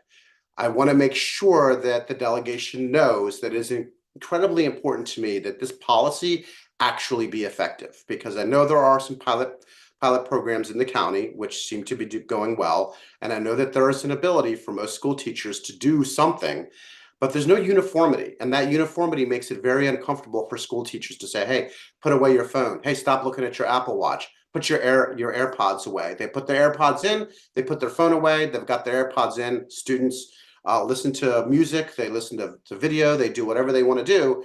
And the teachers seem to think that they're actually paying attention to them. And I got news for you. These kids are really smart, and they're not. They put their AirPods in and they listen to their music, and they put their phone away, and then the teachers have no idea in many cases what they're actually doing. I will say there is an amendment that's being drafted to ensure that the school system in Montgomery County, as well as on a statewide basis, takes this seriously. This is something that should have been done many, many years ago, and it hasn't. So the amendment that I'm drafting, I'm not sure that I will introduce the amendment, but I want to make it clear that I am drafting an amendment that has the state board, gives the state board the authority to reserve, to some degree, they may reserve funding to school systems, should school systems, or in this particular case, Montgomery County, not actually abide by the law. So I hope that helps. I hope I don't come off too hard, but I have one student, one kid, one of my children in Montgomery County Public Schools, and the other one is no longer in Montgomery County Public Schools because of issues that in many cases stem from over cell phone use. And I'm happy to take questions. And I have one other witness, so I don't know, Chair Ziegler, if you want that person to go first and then take questions, or if you'd like me to take questions, whatever your pleasure is. Thank you. Shall we hear from the witness first? Would that make sense? And then we can take questions. Sure. Justin Jeter, am I saying that correctly? It's Jeter, no problem. Jeter, sorry. No worries. Pardon me. From MCEA, you have 3 minutes. Go ahead. Thank you. Thank you very much. It's a privilege to address you today. My name is Dustin Jeter, and I'm the Montgomery County Education Association's elected secretary, representing 14,000 educators in this county. Today, I'm here to speak in favor of Delegate Fraser Hidalgo's proposed bill, MC 1325, requiring that Montgomery County Board of Education to establish a policy limiting students' use of their cell phones during instructional time. This is truly a full circle moment for me. Almost 25 years ago, I was before the same body advocating as a student to repeal the restrictions of cell phone use on school property. But times have changed since that bill passed. Cell phones have certainly changed since that bill passed as well. The negative impacts of cell phone use during instructional time have grown over the years, and a change needs to happen. When we talk about the instructional time, that's the time that we as educators get to teach students how to calculate fractions or how to manipulate variables or illuminate how a bill becomes a law. In other words, instructional time is when we help students learn. As a high school social studies teacher, I can tell you that this is some of the most critical time and precious time that I have during the entire school day. I don't think it's hard for any of us to imagine how distracting our cell phones can be. They contain games, opportunities to socially engage with our peers and watch our favorite teams play. Sure, we all love learning, but let's be honest, it's hard to compete with what our mobile devices can offer. It's not just a distraction that cell phones can offer via social media apps, it's also harm as well. In 2023, the U.S. Surgeon General released an advisory called Social Media and Youth Mental Health, in which he says there's a growing evidence that social media is causing harm to young people's mental health.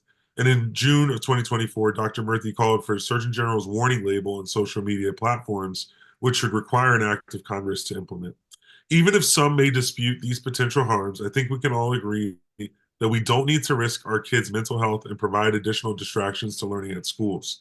Students' use of cell phones is one of the greatest barriers to student success that I have seen in my classes in my years of teaching. What Delegate Frazier-Hidalgo's thoughtful bill does is require Montgomery County's Board of Education to develop and implement a policy that would limit cell phone use in schools, but ensure that exceptions are made for when they are used as teaching aids and for learning, or when cell phones are used as a part of a student's individual education plan or IEP. It does not eliminate cell phones from schools, but it does try to eliminate them as distractions in the classroom. The bill also calls on the developed policy to have appropriate consequences for violations of the policy, which is something that is sorely missed in the current policy by MCPS. I hope you all will join me in supporting this proposed legislation, along with countless other educators. This legislation will help us educate kids and keep them safer from harm. Thank you very much. Thank you, Mr. Jeter, for your testimony. Questions? Chair Corman? Thank you, Madam Chair. Delegate Frazier-Hidalgo, thanks for the bill. I know how important this is to you and deeply felt. I just want to give you a chance to respond to two of the pieces of pushback I've received when I've said to people that I think we should do something like this. One is from parents who really like to be in nonstop communication with their kids and are worried about, unfortunately, shootings and bomb threats and other things.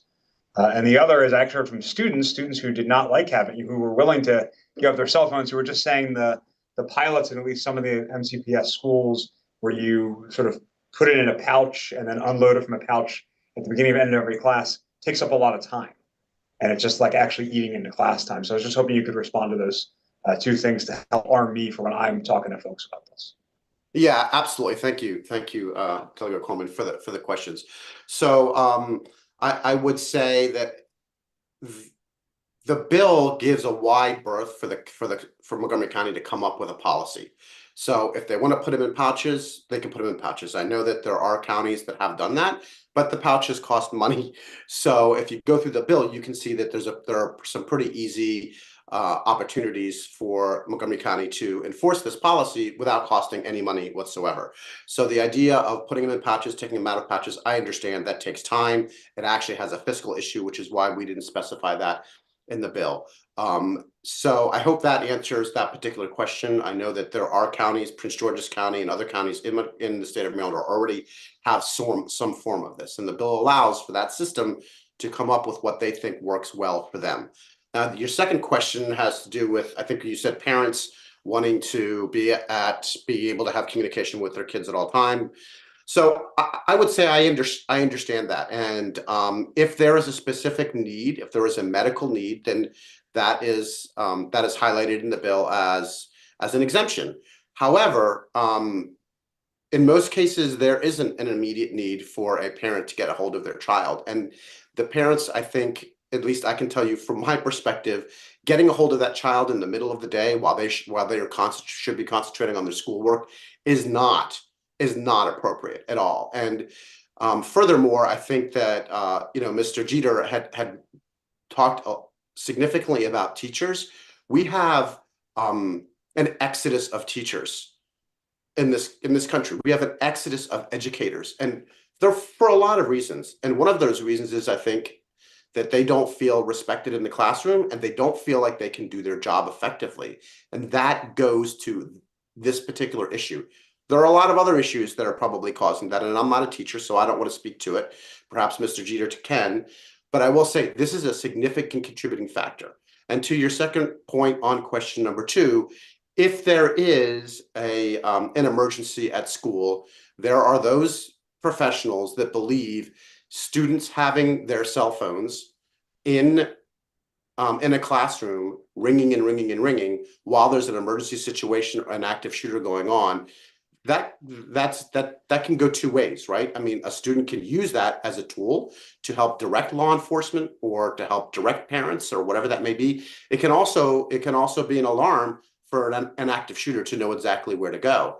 So I think that you know, there are other jurisdictions around the country and several jurisdictions in the state of Maryland that have already addressed this issue. And I think there are ways to do it to find some common ground and also really kind of get to the main part of the issue, which is in most cases, a parent does not need to get a hold of their child while they're in the middle of a geometry class because they want to know whether to bring Pepsi or Coca-Cola home from Giant. So if there's more than that, they can call this the front office, and they call the, you know, they'll call the classroom, and they can go up from there. I hope that helps. And I don't mean to be cold-hearted, but I've heard all of these. Thank you, Delegate. Delegate Foley? Thank you, Madam Chair. Thank you, Delegate Fraser-Doggo, for raising this issue. I think it is definitely something that we need to discuss, at least in the General Assembly. But my question is, I thought you mentioned that you also have a statewide bill. I'm a little confused about how those two would go together. If there's a statewide bill, Montgomery County's in the state, so wouldn't that include Montgomery County? And then why should we work on a local bill if there's going to be a state bill? Could you? Yeah, this is I'm not a big gambler, Delegate Foley. I don't play poker. I don't gamble. But I will tell you that when it comes to things like this, I'm going to throw as much on the table or as much on the board as I can. I don't know where a statewide bill may or may not go. There may be other resistance.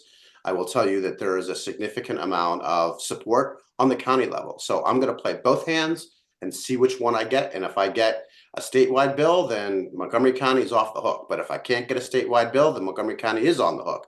The fact of the matter is we need to do something, and I want to start in my own backyard first. So that's why I have them in two different postures, and we'll just go from there. Okay, thank you. Delegate Shetty?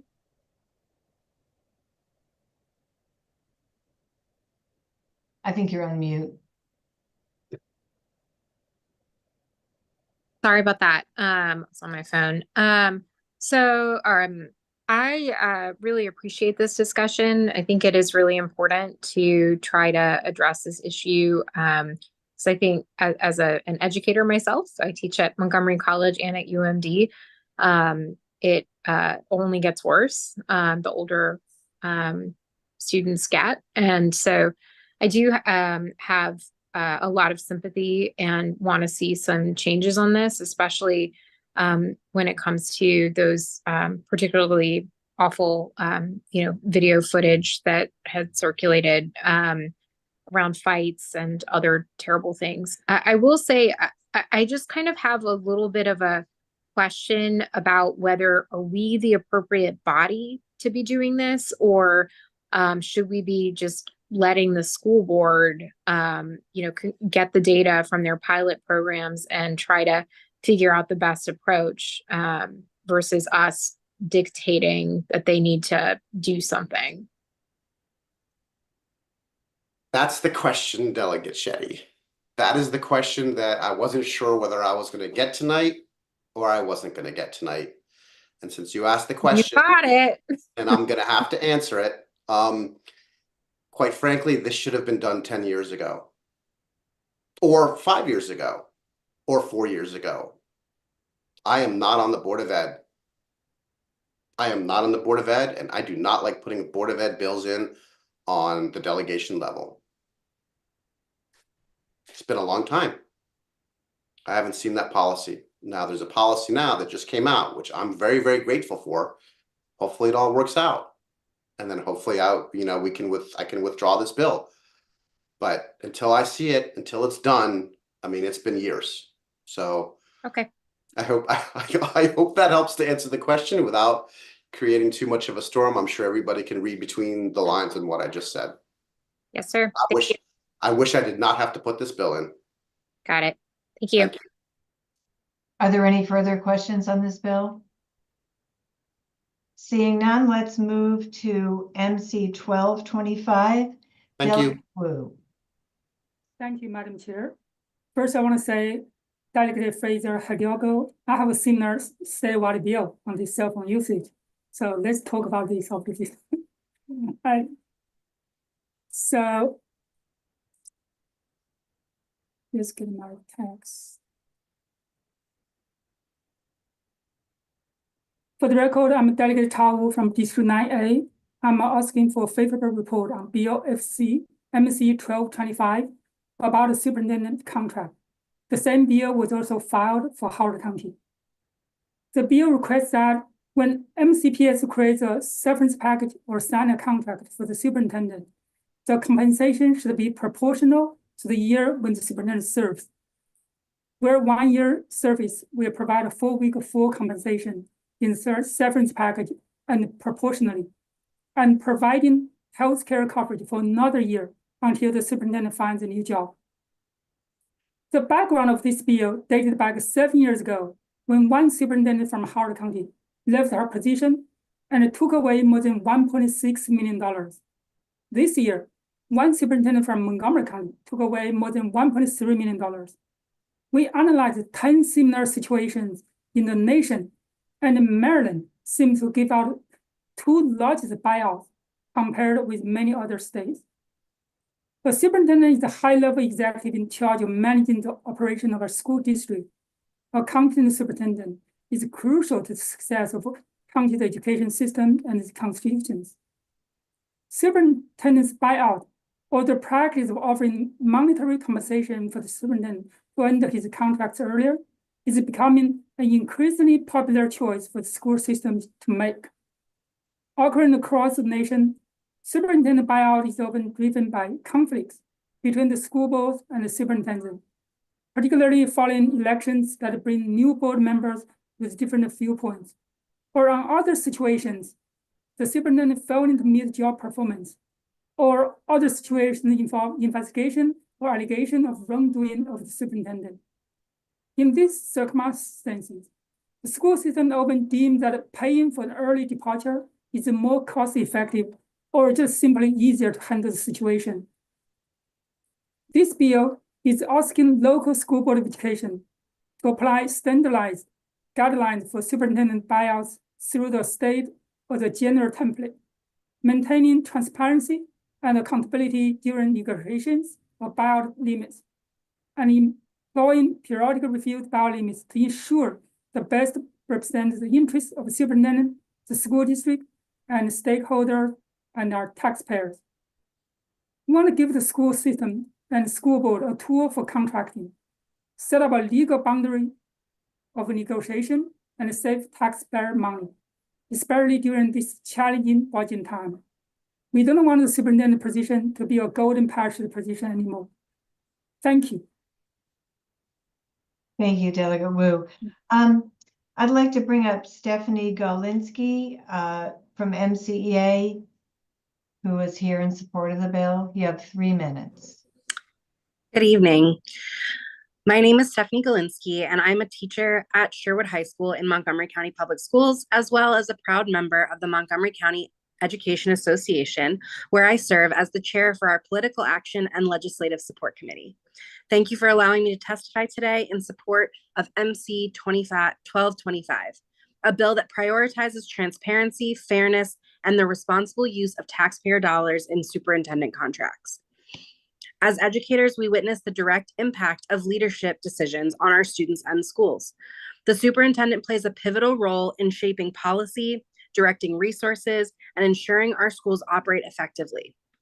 However, it is critical that these responsibilities are carried out with contracts that reflect accountability, transparency, and respect for public resources, which are values of our community.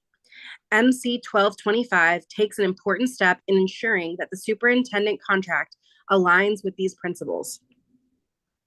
The bill's provisions to cap cash settlements at 4 weeks of salary per year of service provide much needed accountability in how taxpayer dollars are spent. By setting clear limits, this bill demonstrates a commitment to a financial responsibility while still acknowledging the contributions of our leadership. The inclusion of 1 year of health benefits after termination, ending when new employment is secured, ensures fairness without excess. When the public can trust that leadership contracts are fair and fiscally responsible, it strengthens the community's confidence in our school system. Transparency builds trust, and trust builds the kind of strong partnerships that help schools thrive. This bill reflects thoughtful stewardship of public funds. It ensures a compassionate transition of the superintendent without creating undue financial burdens for the county. As a teacher, I am proud to advocate for fairness and accountability in every aspect of our school system. By passing MC 1225, you are safeguarding public resources. Thank you for your time and for your dedication to our students, families, and educators. Thank you for your testimony, Ms. Galinsky. Are there any questions for Delegate Wu or the witness? Yeah, do you see Delegate Wilkins' hand? I did, yes. Delegate Wilkins. Thank you so much, Madam Chair, and thank you, Delegate Wu, for bringing this bill. I think it's a really important conversation. I was just wondering, you mentioned in your testimony that this is a very high-level executive and one of our most precious executives that we are hiring when we create these contracts.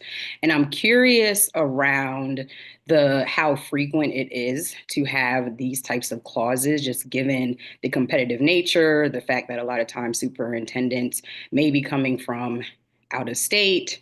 We want to recruit a really amazing talent in this role, and definitely don't want to cut ourselves off by having these types of clauses. It's something that's prevalent in other jurisdictions across the country, and if you can comment on just the impact on competitiveness.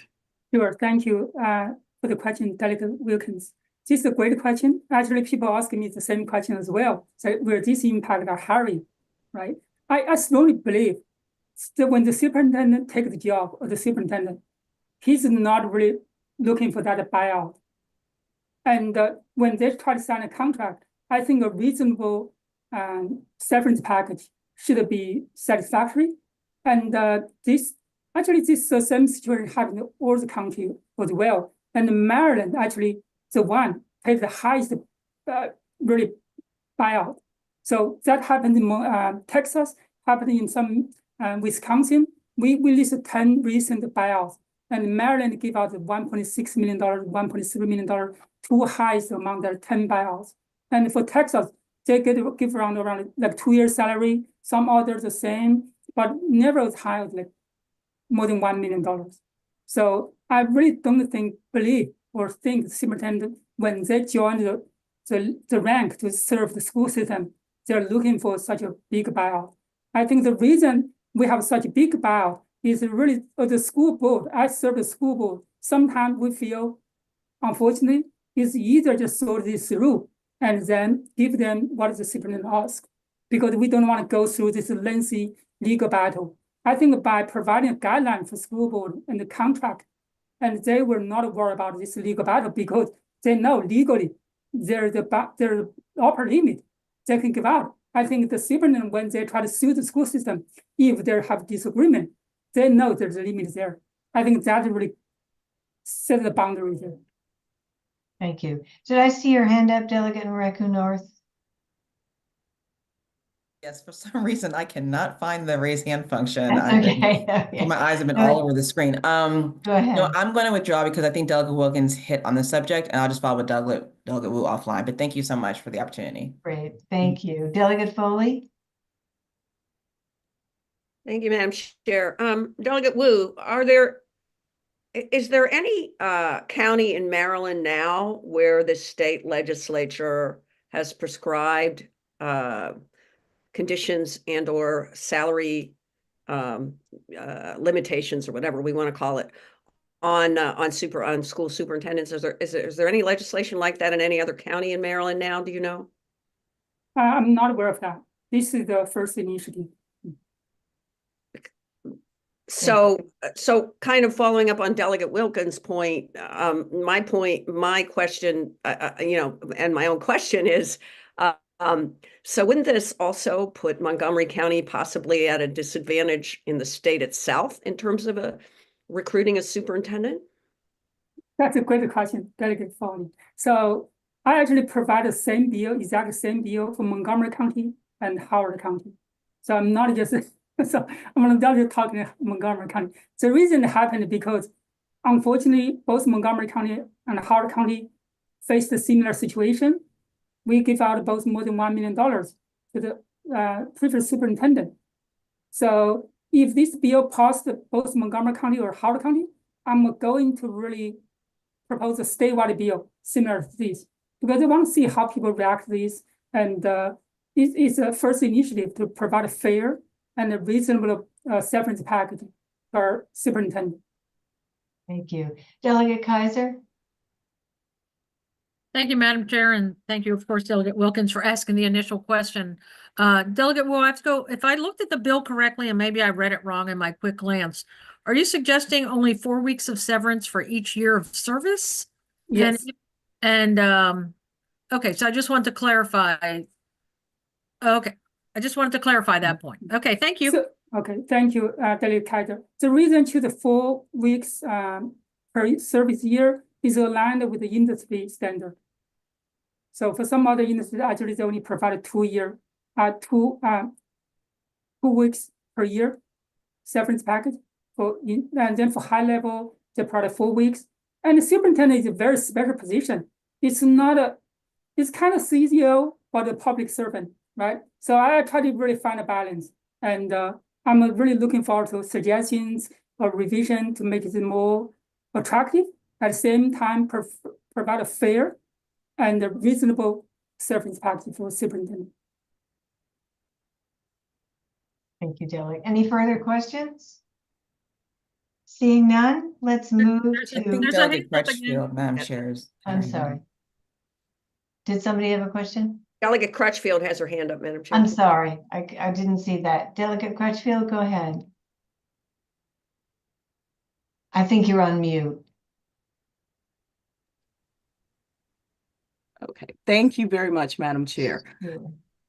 Delegate Wu, do you think this would create a more litigious situation for the county, that we may end up spending more money trying to litigate cases involving those who, have issues with, and, who are leaving and are superintendents, but end up really, not being able to do or gain the money that they wanted to really gain leaving?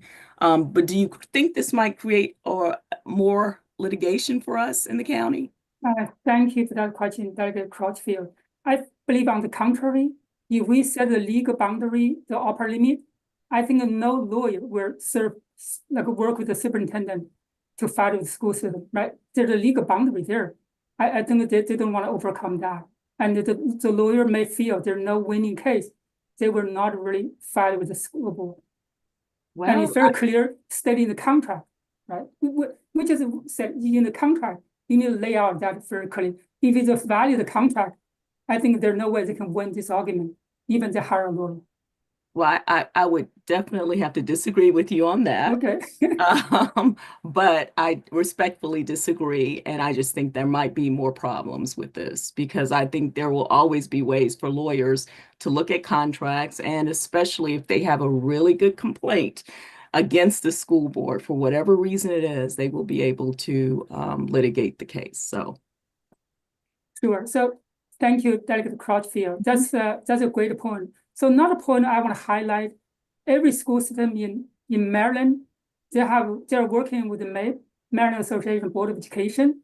And in general, the school can hire the service from MAEP with a free service. So I think in general, the school want to fight, they can fight it. But sometimes they just feel it's a lengthy process, right? Sometimes it's not good for the school image. They just say, okay, give out the money and let's drop the ball. That's sometimes that mentality for some school board. Delegate Stewart. Thank you, Madam Chair. Sorry, I couldn't find the raise hand function for the first time in my life. I don't know where it is. It's abandoned me. Thank you. Thank you, Delegate Wu, for bringing this bill. I was looking at the text of it. It talks about it says, quote unquote, the maximum cash settlement that the superintendent may receive may not exceed an amount. It doesn't talk about the kinds of causes of action that the superintendent might bring against the school system. It basically, in my reading of it, just includes anything possible that the superintendent could sue the school system for. So is your reading of this that it would include personal injury legislation too? Like, would you be capped at 4 weeks pay if for whatever reason the superintendent lost a limb and wanted to sue the school system for not providing a safe place to work? Delegate Stewart, I think that's a great question. Actually, there were in the bill language, detailed bill language, I think if that's the case, we definitely want to revise that, but that's not the intention of the bill for that situation. My other thing, thank you for that. Okay, that I mean, I think we could maybe clean that part up. But my other question, people mentioned other jurisdictions that had this. Are you familiar of any employment contract that includes a cap on settlement amounts? I've never heard of such a thing personally, but Delegate Foley is nodding her head, and I think she's probably seen a lot more employee contracts than me. But I've never seen an upper bound of a settlement amount. I've certainly seen employee contracts say it needs to go to arbitration or you have to use certain choice of law, but I've never seen a cap on any cause of action that you can possibly want to bring against your employer. You can only get a certain amount as a settlement. Are you familiar with other examples of that, Delegate Wu? I actually, Delegate Stu, that's a great question. I asked our DLL analysts, I asked them, right? So they said this is a reasonable language. So if some other delegate or other feel that's not the right one, I'm looking forward to hear that and revise it accordingly. Yeah, I mean, my concern is just that if the settlement, the bar, kind of like Delegate Crutchfield was saying, is kept so low that they'll necessarily get way more for that cause of action if they actually go to court. To me, this would only mean that basically anyone who had any kind of complaint or any kind of dispute with the school system, they would have to proceed with litigation. It would essentially force them not only to proceed with litigation, but to continue all the way to trial. When only 1% of cases even go to trial, it's almost always rational to settle. But if you're kept at such a low number settlement amount, it seems like to me that you'd basically be forcing every superintendent to go through a 3-year trial battle, which would be awesome for litigators, but it seems like it would be a terrible cost for the school system. Isn't that so? Thank you. Delegate Chi? Thank you, Madam Chair. I think Delegate Wu is elevating an important conversation. As far as how we do it, I think we can, talk about, what is reasonable, but I think it's an important conversation to have. I actually don't have a question for Delegate Wu, but I just want to make a suggestion because I heard several colleagues talking about not being able to find the raise hand function, and it's under React. So if you click on React, it's there. I know it's not intuitive. I struggled for a little bit that I said, wow, if I could figure it out, I have to tell people. That's it. Thank you. Thank you, Delegate. Appreciate that very much. Are there any further questions for Delegate Wu? Seeing none, we can move on to Delegate Moon's MC 225, dealing with accessory dwelling units. Delegate Moon?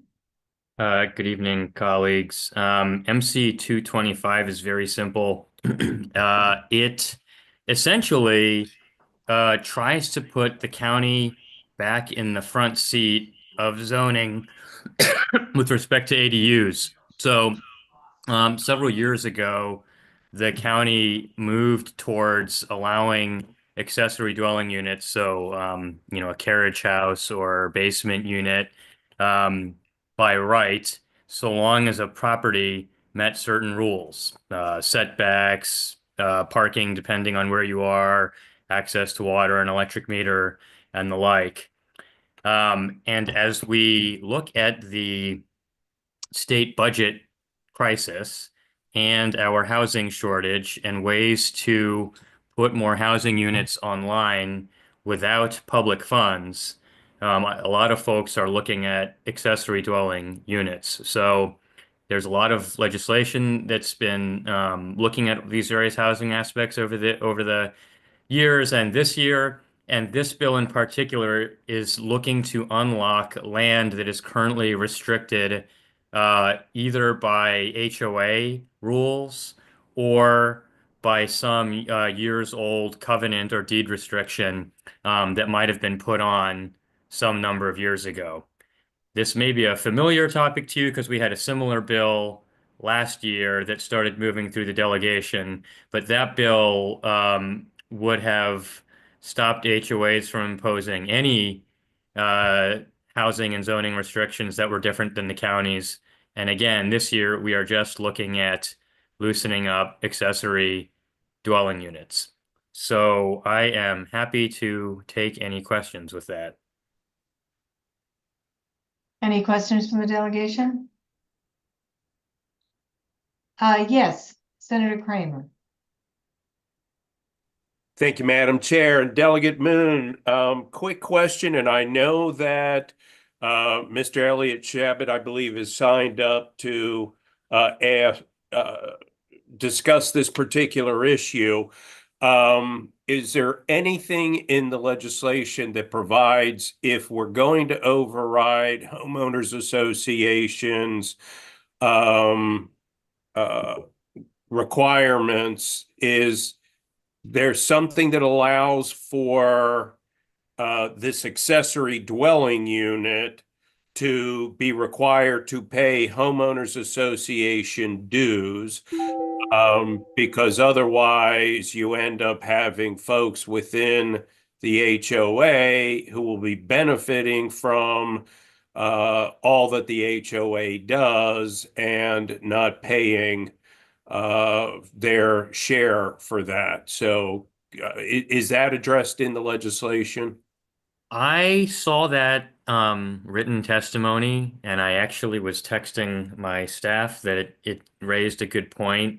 So I am happy to suggest that in work session or otherwise, if it appears the language doesn't require it because nothing will preclude the HOA from charging the fee, then so be it. But if in fact there is something to it, I'm certainly not against editing the language to make that clear. I know the county and the county lawyers have been taking a very close look at it too, to make sure all of their bases are covered in terms of restrictions and things that they want to maintain for parks and things like that, standing, and ones that they think need to be clarified. I know they have a couple language ideas they too want us to take a look at. So I'm open to anything to help make this thing work.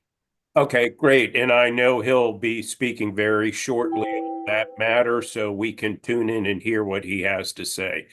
Thank you, Madam Chair. Thank you.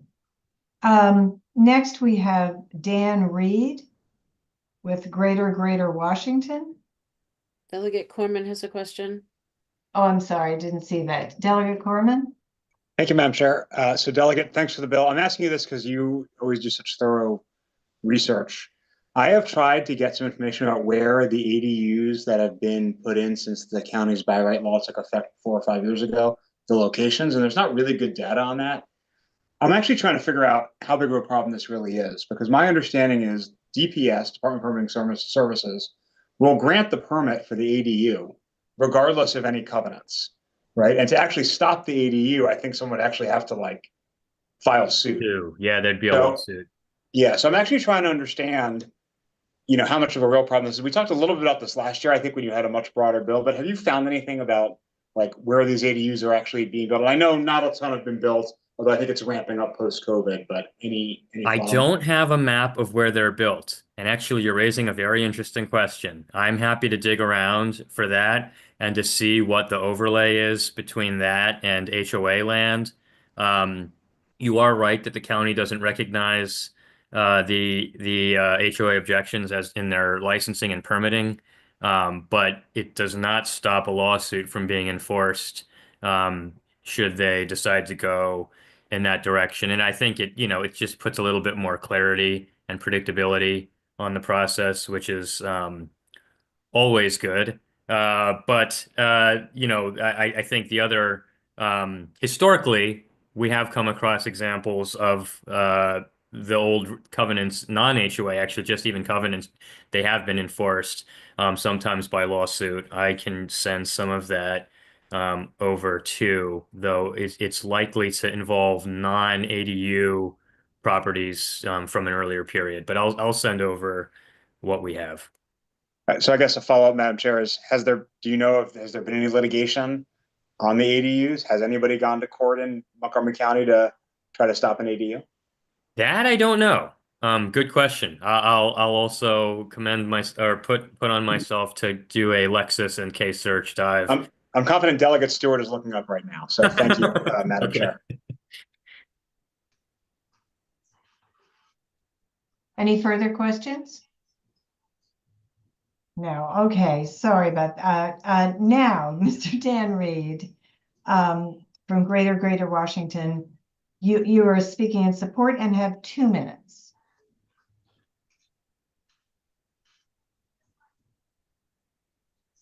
Is he here? Sorry, I I don't, was muted. My okay, apologies. great, no problem. Good evening. My name is Dan Reed. I serve as the Regional Policy Director for Greater Washington. We work to advance more sustainable, equitable land use, housing, and transportation policies in the DC area, and we support MC 225. I do want to note that Montgomery County does have a map of all the accessory dwelling units that have been approved in the county so far. I emailed the link to Delegate Corman and Delegate Moon for their own use. There are, so you have my written testimony, so I'll keep it brief. You know, ADUs can do a lot of things for people. You know, they can provide extra income for homeowners, they accommodate multi-generational families, and during this crucial housing shortage, they can provide a lot of new housing options, especially in, close-in, sought-after neighborhoods. I understand that homeowners associations have restrictions. I live in a homeowners association. My parents live in a homeowners association. They exist for some good reason, but this restriction in particular, when they don't allow you to put an ADU in your property, they make it harder for homeowners to make the best use of the one thing they have, right? Their home as their families grow or change. If you have an adult child who moves home, or you have an older relative who needs to move back in, it's incredibly frustrating, to find out that your homeowners association won't let you convert your own basement to living space that you could use for that or for extra income or what have you. And there are also sort of larger consequences, when people can't find homes that they can afford closer in, or they can't find homes that meet their family's needs. They have to move further away from jobs, daily needs, their social networks, and that creates more suburban sprawl, more traffic, more environmental issues. Montgomery County has allowed ADUs for over a decade, and I think it's really just a matter of fairness to ensure that all property owners in the county that are currently allowed to do so by zoning can have the chance to do this for their property. So thank you for your time, and I hope the delegation will give this favorable report. Thank you, sir. Next, we have Robert Zimmerman from Brook Manor HOA. You also have 2 minutes. Mr. Zimmerman, you with us? Let's move on to Amy Waychoff. You also have 2 minutes. Thank you for this opportunity to testify. My name is Amy Wyckoff, and I've lived in Montgomery County for 37 years. I'm testifying in opposition to Bill 225, which would remove the prohibition on building ADUs on properties governed by HOAs. This legislation would therefore increase the number of ADUs in the county. There are numerous issues with ADUs. Infrastructure. ADUs will put a further strain on utilities, stormwater management, trash removal, and school capacity. Montgomery County is already woefully behind in updating our infrastructure to keep up with the high density of housing that already exists, especially down county. Parking. Current ADU policy does not require the creation of additional parking for ADUs built within 1 mile of Metro and Purple Line stations. The lack of sufficient parking in the county is already causing numerous problems, including a reduction in pedestrian safety. It is also detrimental to blue-collar workers who cannot use transit or work from home. Neighborhood character. During discussion of the original ADU legislation in 2019, residents decried the negative effects that ADUs would have on the character of their neighborhoods. One person warned county council members that voting for ADU legislation would affect their electoral viability. If any of you had campaigned on converting our single-family residential neighborhoods into backyard cottages and duplex cities, you definitely would not be sitting here tonight, unquote. Contract with HOAs. People buy into HOAs because of the deed restrictions and limits on what their neighbors can do. Such a contract costs the homeowner additional funds and is considered a benefit. This bill would likely be seen as an effort to abrogate some aspects of that contract. For all of the above reasons, I request an unfavorable report on Bill 225. Thank you. Thank you, Ms. Wyckoff. Next, we have Elliot Chabot. You have 2 minutes. Thank you. Good evening. My name is Elliot Chabot. I'm a past president of my homeowners association, the Belpre Recreational Association, and continue to chair its governing documents committee. The Belpre Recreational Association is the homeowners association for much of the Strathmore Belpre community in Aspen Hill, and we have somewhat over 700 homes. I'm appearing before you this evening, however, as an individual. Recently, the Montgomery County delegation and the full legislature were concerned about the viability of HOAs, the financial viability. Maryland Homeowners Association Act was amended in 2021 to require regular professionally prepared reserve studies and to fully fund those studies. I believe that HOA finances will be affected as an unintentional consequence arising out of MC 225 in its current form. The governing documents of my HOA, as well as I suspect many others in Montgomery County, provide that each residential lot is to be assessed annually at the same amount, and that each lot is entitled to one vote in the association. All of the lots in our HOA are approximately the same size, with each lot covenanted and zoned for just one single-family home. Currently, Montgomery County's ADU ordinance provides that the applicant for an ADU license must certify that the accessory dwelling unit is not prohibited by any common ownership community governing documents. MC 2-25 would supersede the county's ADU ordinance and would put our HOA and similarly situated HOAs in a position where they would be obligated to provide services to two families, but would be permitted to assess the amount that the rest of the community pays for one family.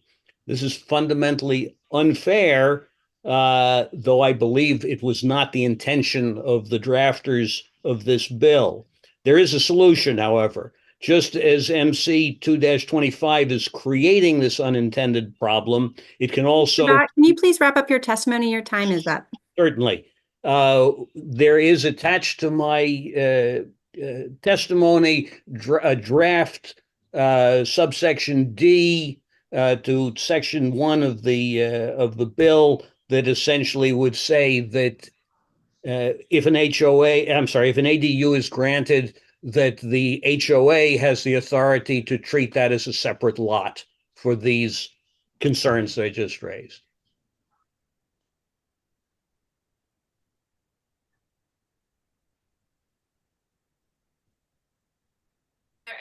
Mute. Mr. Bob Enton, you have 2 minutes. Thank you very much, Madam Chairman, members of the delegation. Robert Enton's testifying tonight on behalf of the Maryland Building Industry Association in support of this legislation. We've had a chance to discuss this with the sponsor. We do think that you have our written testimony, but we firmly believe that ADUs are a helpful tool in increasing supply and affordability without adding sprawl or creating wholly new developments.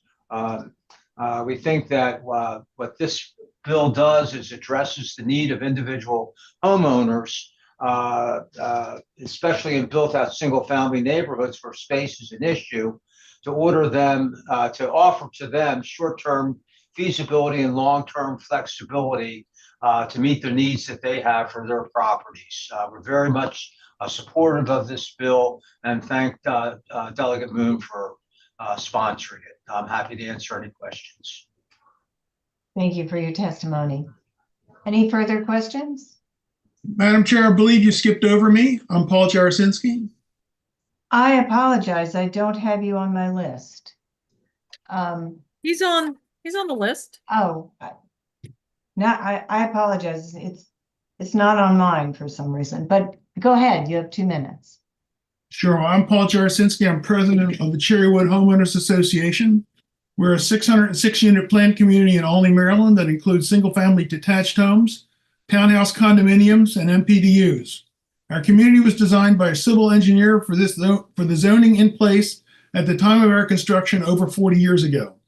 We have 20-foot wide streets with no sidewalks, no curbs, and no gutters.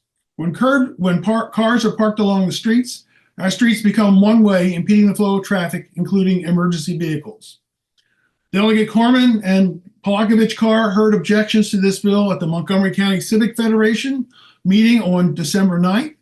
Similarly, the Greater Olney Civic Associated voters voted unanimously in November to oppose state legislation that overturns HOA covenants on zoning matters.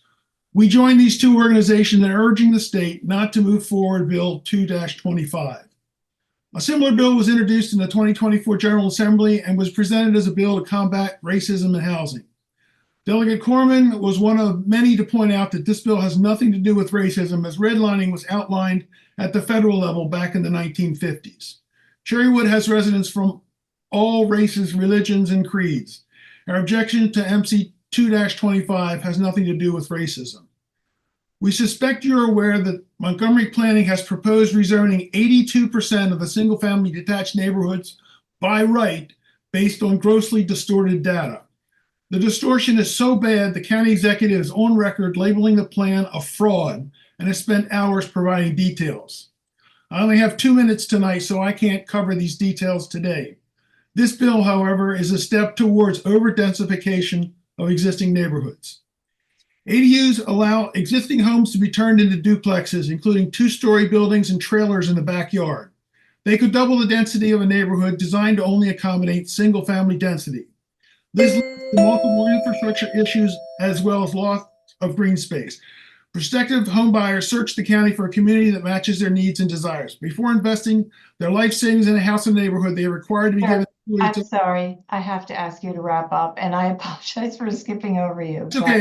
It's only a sentence and a half left. So anyway, all the people moving into neighborhoods get HOA documents. It is a breach of that contract to change the restrictions after the fact, especially when the impetus for this change is a document the county executive has labeled a fraud. We urge you to oppose MC 2-25. Thank you, sir. Delegate Cullison? Thank you, Madam Chair. This is a quick question for Mr. Renton. I was wondering, your clients would have no objection to the amendment being recommended by Mr. Shabbat, which would treat any ADU as an additional entity on the property. Yeah, I'm happy to discuss that with my client and get back to you with what their position is. Okay, thank you. Sure. Thank you. Any further questions? Seeing none, let's move on to Delegate Kaufman's MC 9-25. Thank you, Madam Chair, and it's an honor to be your wingman of sorts and vice chair of the committee for you. So I want to just talk to you about a bill that you're very familiar with. My name, for the record, is Delegate Aaron Kaufman, representing District 18. I'm here this evening talking about the ranked choice voting bill, MC 925. I want to thank Delegate Julie Polakovich Carr for taking the lead on this for the past several years and passing the baton to me to take the charge. This is now the second year I am responsible for bringing this issue to the delegation. This bill is very familiar to us because the Montgomery County House delegation unanimously passed prior versions of the same bill in 2024, 2022, 2021, and 2019. The ranked choice voting bill, the concept of ranked choice voting also has the support of Senate President Bill Ferguson, who was quoted in the article in Maryland Matters in October of 2023, in which he stated, "I'm almost certain that ranked choice voting is the way to go, but more education is needed." So I will be providing some of that education tonight, and we have done that ourselves, the delegation having passed it so many times. Ranked choice voting, or RCV, is a method of voting in which voters rank candidates by preference on their ballots. This voting method ensures a fair and more representative outcome by considering a voter's preference beyond their first choice candidate. Ranked choice voting can also be utilized to empower voters to express their preference better and strengthen representation of elected officials and energize voters to take part in the political process. In my view, ranked choice voting also ensures that candidates nominated within each party have a majority consensus. This voting method also encourages a more diverse pool of candidates to run within existing parties, including minority candidates. Alaska and Maine use RCV in federal and statewide elections. 13 states use RCV in certain localities. Ranked choice voting allowed U.S. Senator Lisa Murkowski to win re-election in 2022 in Alaska because she did not have to worry about losing in a Republican-only primary to her opponent, who was endorsed by Donald Trump. Senator Murkowski is an example of how ranked choice voting enables candidates to win without catering to the extremes of either party. In November 2024, the District of Columbia voted for Initiative 83, or the Make All Votes Count Act 2024, to implement ranked choice voting in all presidential, federal, and district elections. Ranked choice voting can encourage more civil campaigning and less divisive political discourse, because people don't want to trash candidates, because people who are enamored with that candidate, they want themselves to be that person's second choice. Also, in Arlington County, Virginia, they used RCV in a general election in November, and a Democratic candidate won an open county board seat by getting 58% of the vote in the first round. Now, let me, if I may, Madam Chair, address President Naiman's questions that he raises in his testimony. And the main point I want to make in response to all of that is that this is just enabling legislation. So I'm not forcing anybody to do anything. So if he raises these questions and the county decides not to go forward, so be it. This is just enabling legislation. Also, he is a very affable fellow, and we have two jurisdictions, a nearby jurisdiction that has handled this issue, who could advise the board on what to do, as well as the election administrators in the state of Maine and Alaska. So I want to just say that the evidence dictates that ranked choice voting is catching on in many states and municipalities, and it can open the door for future election reforms that will enhance the level of democracy. And I also want to, in closing, say that I'm deeply honored that County Executive Mark Elrich has endorsed this legislation. The County Council has in the past, but they are not taking a position on delegation bills until after this hearing, unfortunately. Thank you, Madam Chair. I'm happy to take any questions. And if I could ask for Michelle Whitaker next, that'd be great. Wonderful. Are there any questions for Delegate Kaufman? Seeing none, Michelle Whitaker from RCV Maryland. Yes. Can you hear me? Yes, and you have 2 minutes. Thank you. I'm Michelle Whitaker, Executive Director for Ranked Choice Voting Maryland. And on behalf of the thousands of advocates that we have in the Ranked Choice Voting Maryland Coalition, we want to just express our support for MC 925 and thank Delegate Kaufman and the bill co-sponsors for their leadership and support of this issue. As a Montgomery County resident, I've seen how ranked choice voting could be very meaningful for both voters and candidates in past elections. And that's not about changing the results of elections, but how we have meaningful engagement for voters and candidates, how everyday voters can participate, and how candidates can seek out and support and win in a fair way. Since 2014, every Democratic primary county executive race has been won with less than a majority vote. Over the last 10 years, Montgomery County has passed term limits. We've implemented public financing. We've even expanded the county council, yet we have not adjusted our voting methods to account for these new changes. Giving the county the ability to use ranked choice voting or approval voting is a critical step forward. And I just want to share 4 aspects of implementation that will help us as we move forward. First, we have local experts and capable equipment. Tacoma Park has been using ranked choice voting since 2006, and Maryland's equipment is capable of handling RCV ballots and requires a software update for the tabulation and complete handling of it. Secondly, we must tap into national best practices.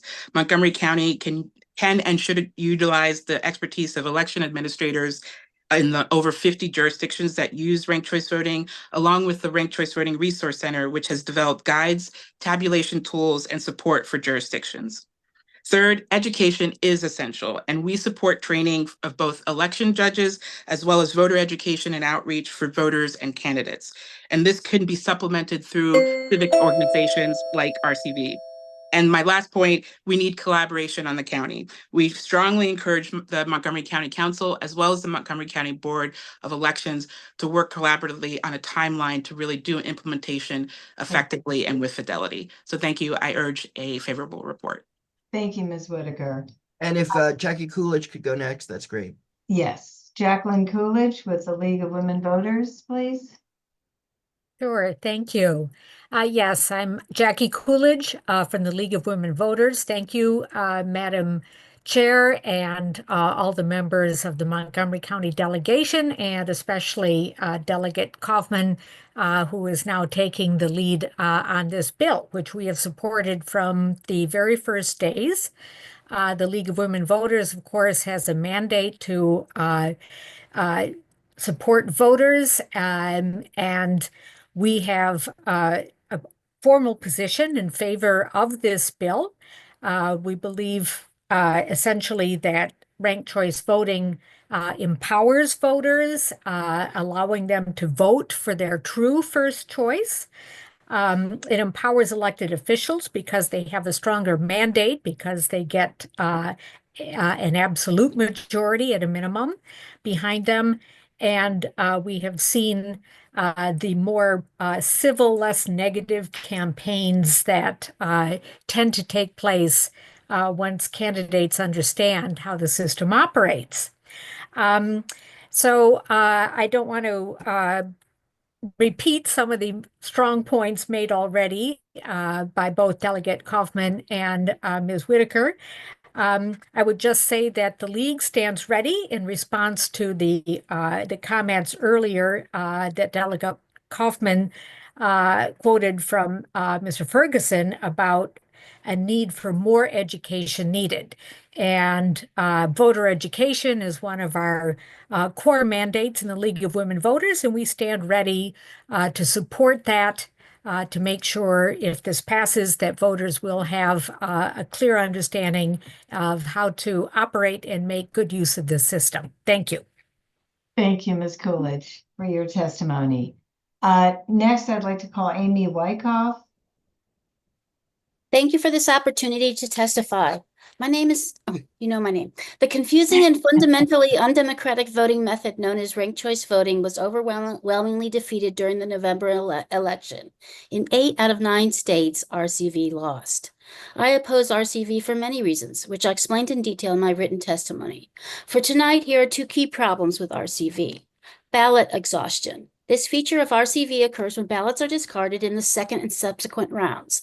This phenomenon happens, for example, when the voter marks only 1 or 2 candidates. A 2014 study concluded that RCV, quote, does not ensure that the winning candidate will have received a majority of all votes cast, only a majority of all valid votes in the final round of tallying, unquote. For example, in 2019, London Breed became the mayor of San Francisco by winning a majority of the 115,977 final eligible ballots compared to the 254,106 ballots that were originally cast.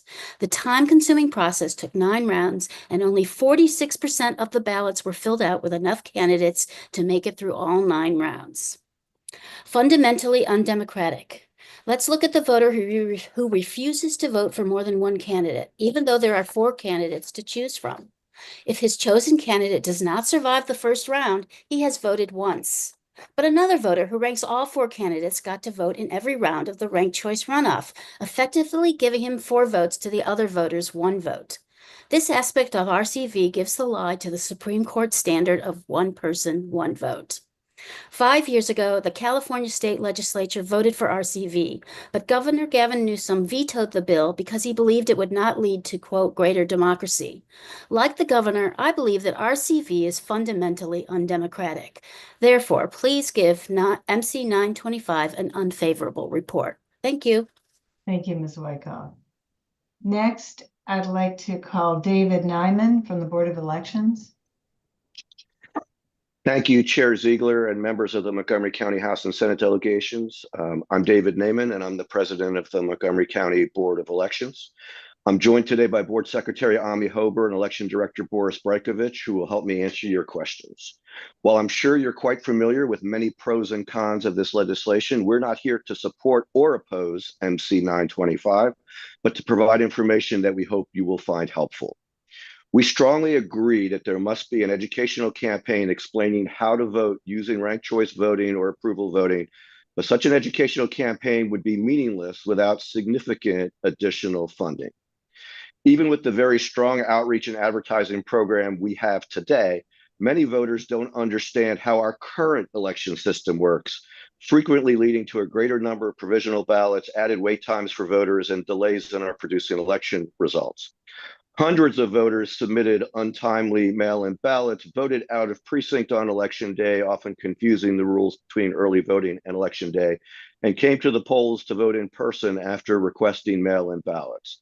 We would expect voters to have many questions about ranked choice voting or approval voting, including what happens if voters rank some but not all of the candidates, why we would have different voting rules for each of federal, state, and local elections, and what is the effect of putting someone as your last choice if you don't rank everyone in between.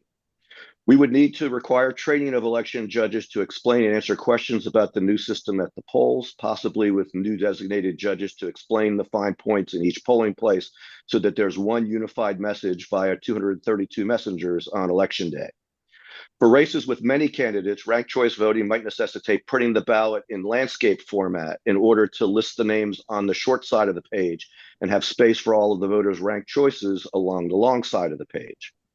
The voters likely would take longer to vote, particularly in the initial elections with the new system, as they would need to decide not only which candidates to support, but the priority of their choices. And this could lead to an increase in voter mistakes or changes of mind, spoiled ballots, and the reissuing of new ballots.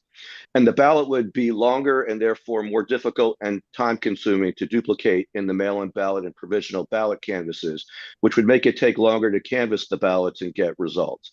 That duplication issue is particularly important given the large number of web-delivered printed home ballots in Montgomery County, over 25,000 in the 2024 general election, all of which might be hand duplicated. Now my colleague Ami Hober will present a few points of her own.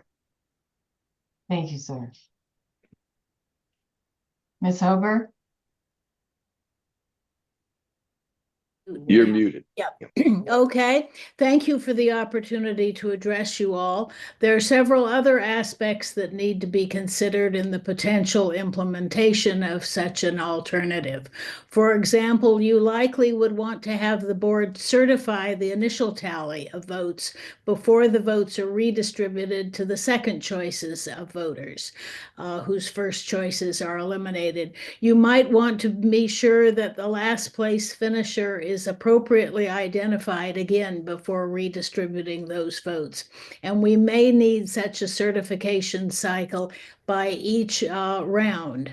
And this will lengthen the amount of time to get election results. Second, while we believe that the State Board of Elections' current and future equipment is and can be capable of handling the ranked choice voting, new software would likely be needed for tabulating the results, and developing and testing such new software not only takes resources, but will take time.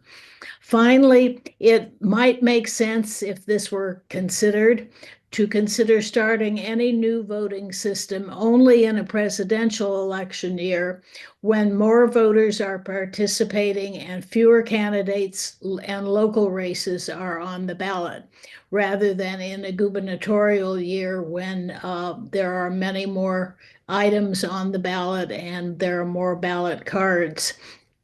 The timing of a primary in a gubernatorial year is currently the last Tuesday in June, which this upcoming one is June 30th of 2026. It's likely to make getting and training election workers significantly challenging, and we'll need more of them both to implement any new system and to canvass the results in any reasonable length of time. Thank you for the opportunity to present these issues for consideration.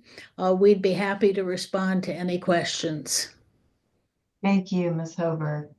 And now we have Boris Brakovic. Try. How close was I? Pretty close, pretty close. Thank you, Madam Chair. I actually have nothing to add to the comments provided by the board president and board secretary, but I will be more than happy to answer any questions that I might be able to. Thank you. Thank you. Any questions? Seeing none, thank you very much for your testimony, and we will move on to Delegate Sharkoudian, MC 725. Great. Thank you, Madam Chair, colleagues. For the record, Delegate Lori Sharkoudian, requesting a favorable report on MC 7-25. This is a bill that reflects conversations that had been happening for a little while, had not happened for a few years, and it's time to have the conversations again. So this bill relates to the issue of compensation for school board members. I think, so right now, compensation for school board members is $25,000. It was a study done a couple of years back from a study that was commissioned by the delegation that suggested that that it ought to be increased to somewhere in the 60,000 range. Since then, there's also been a study this year by the school board and MCPS that found that all the school board members that are currently in those positions work more than 40 hours a week and are regularly working evenings and expected to be in any number of places. I've referenced all of these in my testimony, so you can go and find them. I think that that those of us who are working jobs that are theoretically part-time but really are full-time know the realities of this all too well. And I think we have a opportunity to address this as it relates to the school board. Now, there's a number of issues going on in Montgomery County Public Schools that have to be addressed. I know that this is an issues that have come before the delegation, issues that are before the county council, issues that the school board is considering, issues that are related to statewide issues that are being considered. And so I don't think, similar to my previous bill this evening, I'm not suggesting that making the pay full-time for school board members by itself will address those issues. But I do think that we're at a time where clearly oversight to one of the largest school districts in the country, I think that we can say that oversight of that school district by the elected body ought to be a full-time job, and people who are working full-time ought to be compensated for full-time. And so that's the spirit within which I bring this bill, recognizing that this is one of many things that we need to do to address, some of which is under our control, some of which is not, but to address challenges within MCPS. So then, of course, the question is, what is full-time pay? And so to start the conversation, I went and I looked at what is a living wage, according to the MIT Living Wage Calculator. What is a living wage in Montgomery County for a single parent with 2 children? And the living wage in Montgomery County for a single parent with 2 children is $124,000. What that means is, if you're not familiar with the MIT Living Wage Calculator, it's worth becoming familiar with it. It is really looks at not how do you live super comfortably, but how do you really get by reasonably. And you can go and see all the formulas that they use to kind of come up with those numbers.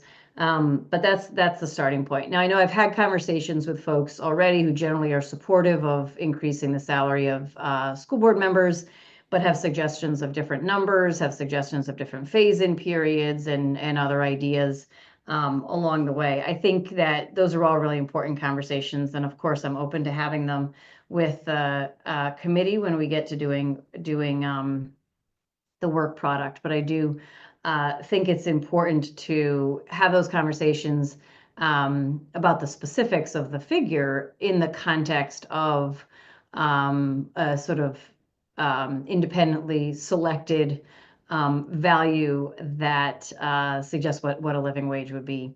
And I think, you know, when we think about, and the reason I picked a single parent with 2 children is I think when we think about who should be able to run for office, we obviously want a whole range of individuals with a diverse background in terms of economics and experiences and parenting roles. So, you know, we may or may not have single parents of 2 children running, but someone who is raising children by themselves shouldn't be precluded from running for one of these positions because they can't afford it because they don't have another person providing financial support to their family. And certainly parents, as well as people who aren't parents, ought to be part of the conversation and be able to run for and serve in these positions. So I'll stop there. Looking forward to hearing from my panel members and then hearing questions and comments and working with the committee on this bill. Do you want to hear from should we call up the panel members first and then take questions? Why don't we do that? Yeah, that's fine. Thank you. David Stein. Hi. Good evening. My name is David Stein, and as president of the Montgomery County Education Association, I represent 14,000 certificated educators in MCPS. It is my pleasure to be here and speak in favor of Delegate Charkoudian's bill, MC 725, which, if passed, would demonstrate a commitment to advancing public education in this county. As many of you know, Montgomery County's Board of Education oversees the passage and implementation of a $3 billion plus budget. This is almost half of the county budget. And for some perspective, it's triple the budget of the Nuclear Regulatory Commission and on par with the budgets of the U.S. Secret Service and the Security and Exchange Commission. The board also oversees 160,000 students and has almost 26,000 employees. However, the Board of Education members currently make an average of $25,000 per year. The rationale for this paltry salary is that their work as BOE members is not a full-time professional position, but with a $3 billion budget, 160,000 students, and 26,000 employees, what would suggest anything other than this being a full-time job? This is a full-time job that deserves full-time pay, full stop. The current salary is simply inequitable. Unless a member has an independent source of income, the inadequate pay requires them to work another full-time job, taking away from their duties on the board. This results in either a highly unrepresentative board or a board not able to fulfill its oversight role adequately. And quite frankly, we've seen the result of this lack of oversight over the last few years. As a union, we have not always seen eye to eye with the Board of Education, and we're certainly not going to always agree with them in the future. However, we recognize when there is an injustice in the system, and the existing disparity in pay is rightly addressed in Delegate Charkoudian's bill. I urge all of you to support this bill to right-size a wrong and ensure that BOE members can afford to spend 100% of their time focused on students and public education moving forward. Thank you. Thank you, Mr. Stein. Ricky Rivera. Thank you. Good evening. I am a member of the Leadership Council of the Black Coalition for Excellence in Education, and I'm supporting Delegate Charkoudian's bill for a full-time Board of Education because we need to dedicate more time and resources to oversight that will enhance power sharing and minimize abuse in MCPS. Right now, with the Board of Education being part-time, it is often reliant on full-time MCPS staff who are inclined to cover up their own mistakes or wrongdoings to tell the board what is happening in schools. As a part-time role, the Board of Education members are not in a position to investigate or dig deep into school issues. If we want to prevent abuse of power within the system, we must decentralize decision-making more so that one principal or one superintendent is not allowed to rewrite the truth to suit their interests. A full-time Board of Education is in fact a step forward for democratic processes in public education. Secondly, our Board of Education and MCPS needs an incredible amount of rebuilding. I don't have to recount the number of hits that MCPS has taken over the past 3 years. The morale and status of the system is seriously damaged. Morale and trust with schools and their communities is low. Black and brown kids have canyon-sized deficiencies in math and reading. Drugs and violence are normalized in many MCPS middle and high schools. That is all adding up to the kind of work that needs to be undertaken to overhaul and revamp MCPS, and that requires a singular focus and an increase in resources at the legislative and oversight layer, which is where the Board of Education sits. Lastly, we are not the only ones making this switch. More recently, the School Board of Education in Atlanta has introduced legislation that will be voted on in January to make their school board full-time, and they are looking at compensating their school board members at $70,000 as they look to potentially convert to full-time status in January. Increasing the time and pay for school boards is the way smart, collaborative, and inclusive communities are looking to attract and draw from a bigger pool of talent, and not just those who have enough wealth to volunteer their time or have a spouse who can float their bills as they take the pay hit to serve on the board. Thank you for your time. Thank you, sir. Valerie Davis, you have 2 minutes. Imagine that you are the leader of the country of Belize or Greenland or Gambia, all with GDPs of just over $3 billion. Imagine that you are the leader of the University of Maryland Medical Center with about 29,000 employees. Would you hire part-time workers and pay them just $25,000 a year to be the governing body of your country or your medical center? I hope your answer is no, but that's what we do in Montgomery County Public Schools with a $3.2 billion budget, with over 25,000 employees and over 200 schools. Now imagine that arguably the most powerful global leader announces that he is going to gut the infrastructure, workforce, and tax base that support your leadership. How will your part-time, low-wage workers handle that future while managing the present? I'm here to ask that all of you support funding a full-time Board of Ed in Montgomery County. This work is not a part-time endeavor. Passing this bill is both a matter of practicality and equity. Practically speaking, candidates for the board must have another job, retirement income, spousal income, spendable wealth, or childcare in order to take the position that requires much more than 40 hours a week, and that's not reasonable. Our Board of Education must be fully dedicated to the work. Equitably speaking, it's highly likely that without making board seats economically accessible to more non-white, non-wealthy candidates, Black County residents will not have representation in the government entity that shapes our children's futures, our county's tax base, and local leadership talent pool. This is not a future that any of us should find acceptable, so please support this common sense bill. There is too much at stake for our children and families to do otherwise. Thank you. Thank you, Ms. Davis. I see a couple of questions. Is it okay if we get through the witnesses first and then we can ask questions? Rabira Dosho.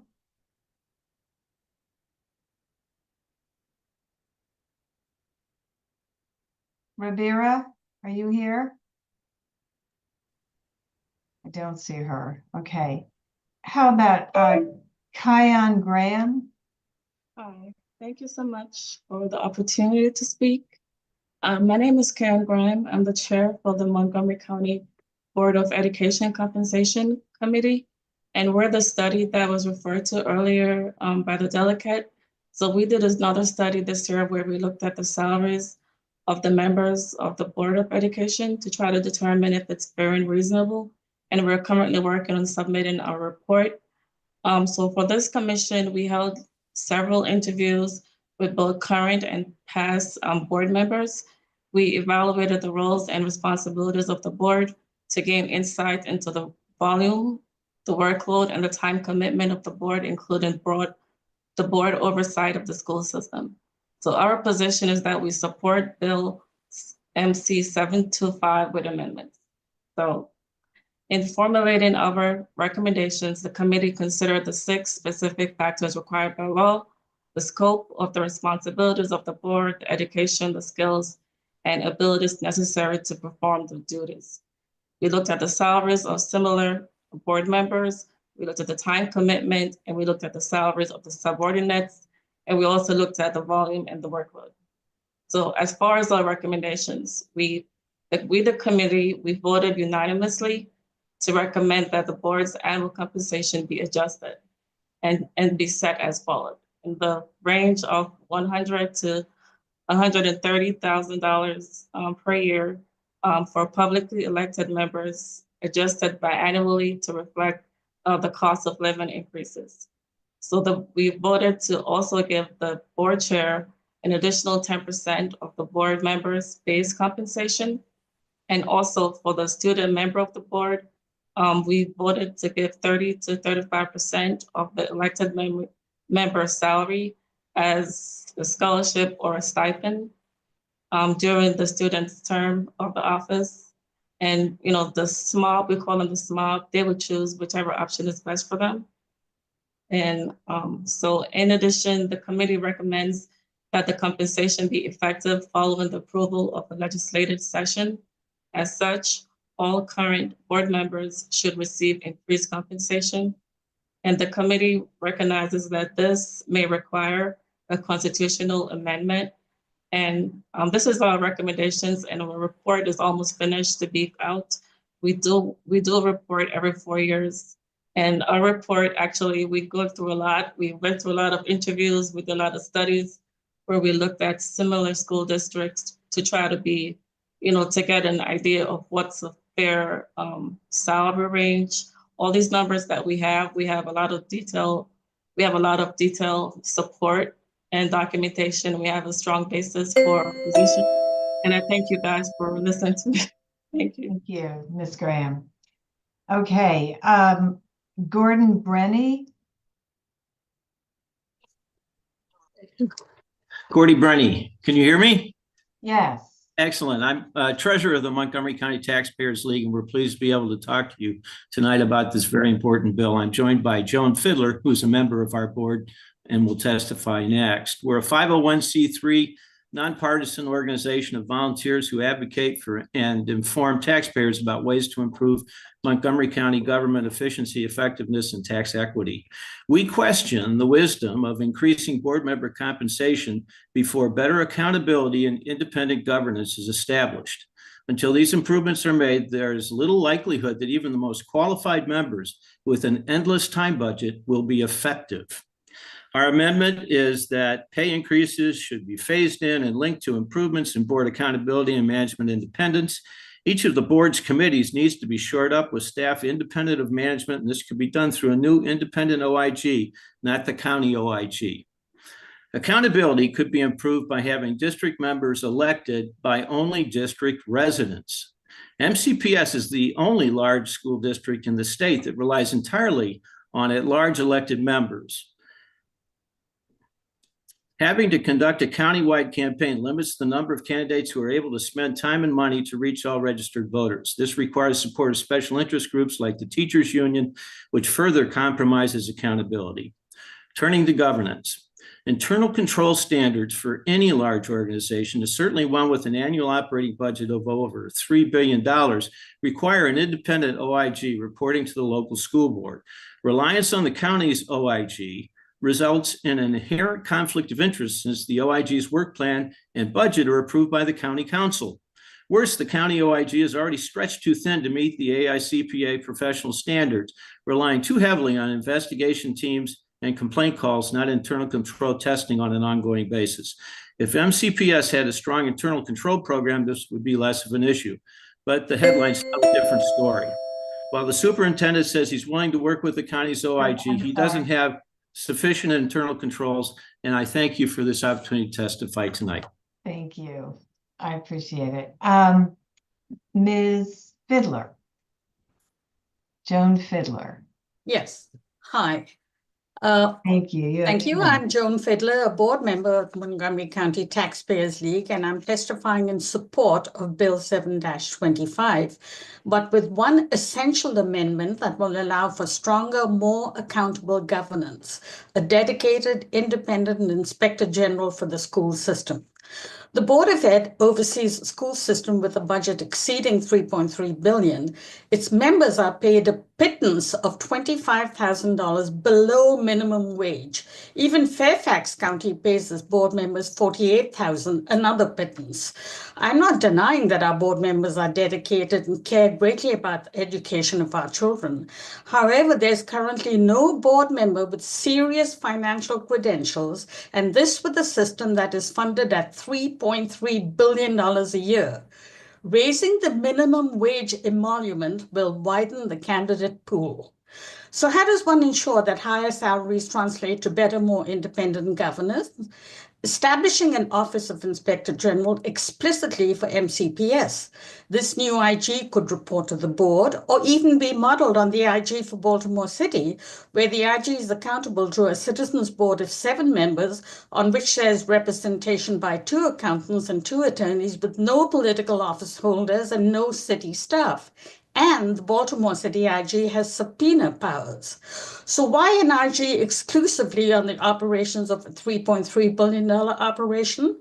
1, the county IG has a heavy workload and is better suited to focusing on county waste, fraud, and abuse. I expect the current arrangement is preferred by the county council and it allows them a modicum of control over the school system. 2, the board members urgently need help with independent oversight, as recent events have proven. And 3, taxpayers will have stronger assurance that a $3.3 billion operation is being held accountable for fulfilling its mission. Stronger governance, better outcomes. Thank you. Thank you very much. Questions? Delegate Fraser Hidalgo? I think I saw your hand go up first. Madam Chair, just a couple of questions for the sponsor. I had to step out, so I might have missed about 45 seconds of testimony. Is this moving forward in the next election cycle? When would these salaries take effect? The bill right now has goes up to $62,000 beginning December 1, 2025, and $124,000 beginning December 1, 2026. Okay, so we would be voting on existing positions. Yeah, as it currently stands. We could phase it in a different way, but that is that's the bill as it currently stands. Yes. Does the bill provide to preclude, if we move forward with this, does the bill provide the preclusion of someone having a second job? No, it does not. So they could take the salary and they could still do another job and then have 2 jobs and just get paid more. Yeah, I mean, but right now I think like the county council, I'm pretty sure has the ability to do. I mean, we have other positions in this county where in theory, one could take a second job, but one isn't required to take a second job because they're not being paid enough in the job that we've assigned them, which is a full-time job. Right. Right now I'm struggling because I think there are a lot of pieces that need to be worked on the school board. This is just one of them. There are a lot of pieces that need to be worked on the school board, and so. I understand that I get this piece. My concern is that it needs to coincide with several other pieces to actually make the school board more productive. I think just throwing money at salaries to one of the previous, I think his name was Gordy mentioned, just throwing money at salaries. I don't know that that's going to get to the root of where we need to be. There are a lot of other support staff issues that need to be addressed as well. So, I will leave it there, but thank you. Yeah, can I just offer a response to that?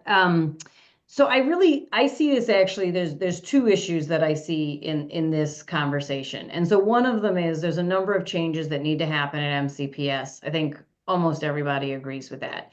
And there's a number of structural changes. And so I agree with that. And this, as I said, is one piece of many changes that need to happen. And I welcome the broader conversation as well.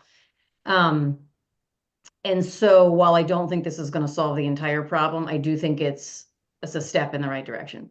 At the same time, I think there's an economic justice conversation. And the reality is that we have taken positions as a General Assembly around minimum wage. We've taken positions on prevailing wage, we've taken positions on living wage, and some of us come in at different places on what those ought to be. But I think most of us would argue that a full-time job, professional level full-time job, any kind of level full-time job should not be paid $25,000 a year. So that's $12.50 an hour if you're working 40 hours a week. That's below minimum wage. And so we know right now, based on the survey that was done this summer, is that members of our school board are working more than 40 hours a week, and they're working hours that are unpredictable. They're working hours that would normally. Sorry, Yeah, how come I couldn't see? Sorry, Joan, yeah, they're working hours that would be sort of considered, you know, if they were protected under a minimum wage, under a wage and hour laws in the state, they would, they would be getting overtime, those kinds of things, but they're not. And so that like that second piece, I think, is also important as well. And that is the reason that I selected a living wage, use the living wage calculator to select. I get that. Like, I'm all on board with everything you've just said. I just think that right now there are so many other pieces that need to accompany this. I mean, there are a lot of issues when it comes to staffing, when it comes to help, when it comes to counsel. I mean, this is one piece of a very large broken pie that I think that needs to be addressed. So I look forward to working with you and potentially amending your bill to do a lot more than it's doing. I get it. We shouldn't be paying people on the school board this pittance of a salary. It's not right. I get that. But we need to do a lot more than just that piece. I hope that makes sense. I look forward to having conversations with you and doing a lot more than just this to fix our school board. And I don't want to wait 3 years to do it. So thank you. Delegate Queen. Thank you. So I guess I'm taking a different perspective because I think, and I want to be clear on what is this bill covering? Is it covering both the governance issue that we're hearing people talk about as well as the compensation? That is the intent of the bill, to address both of those issues? This bill addresses compensation. So it's not the governance piece that people were testifying about?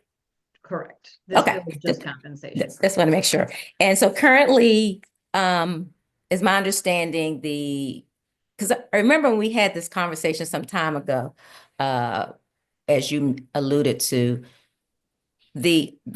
one of the comments that were made about the school board being part-time is because that's a model that is very much done in other jurisdictions across the country, similar to how we are state legislators, state representatives are part-time as well.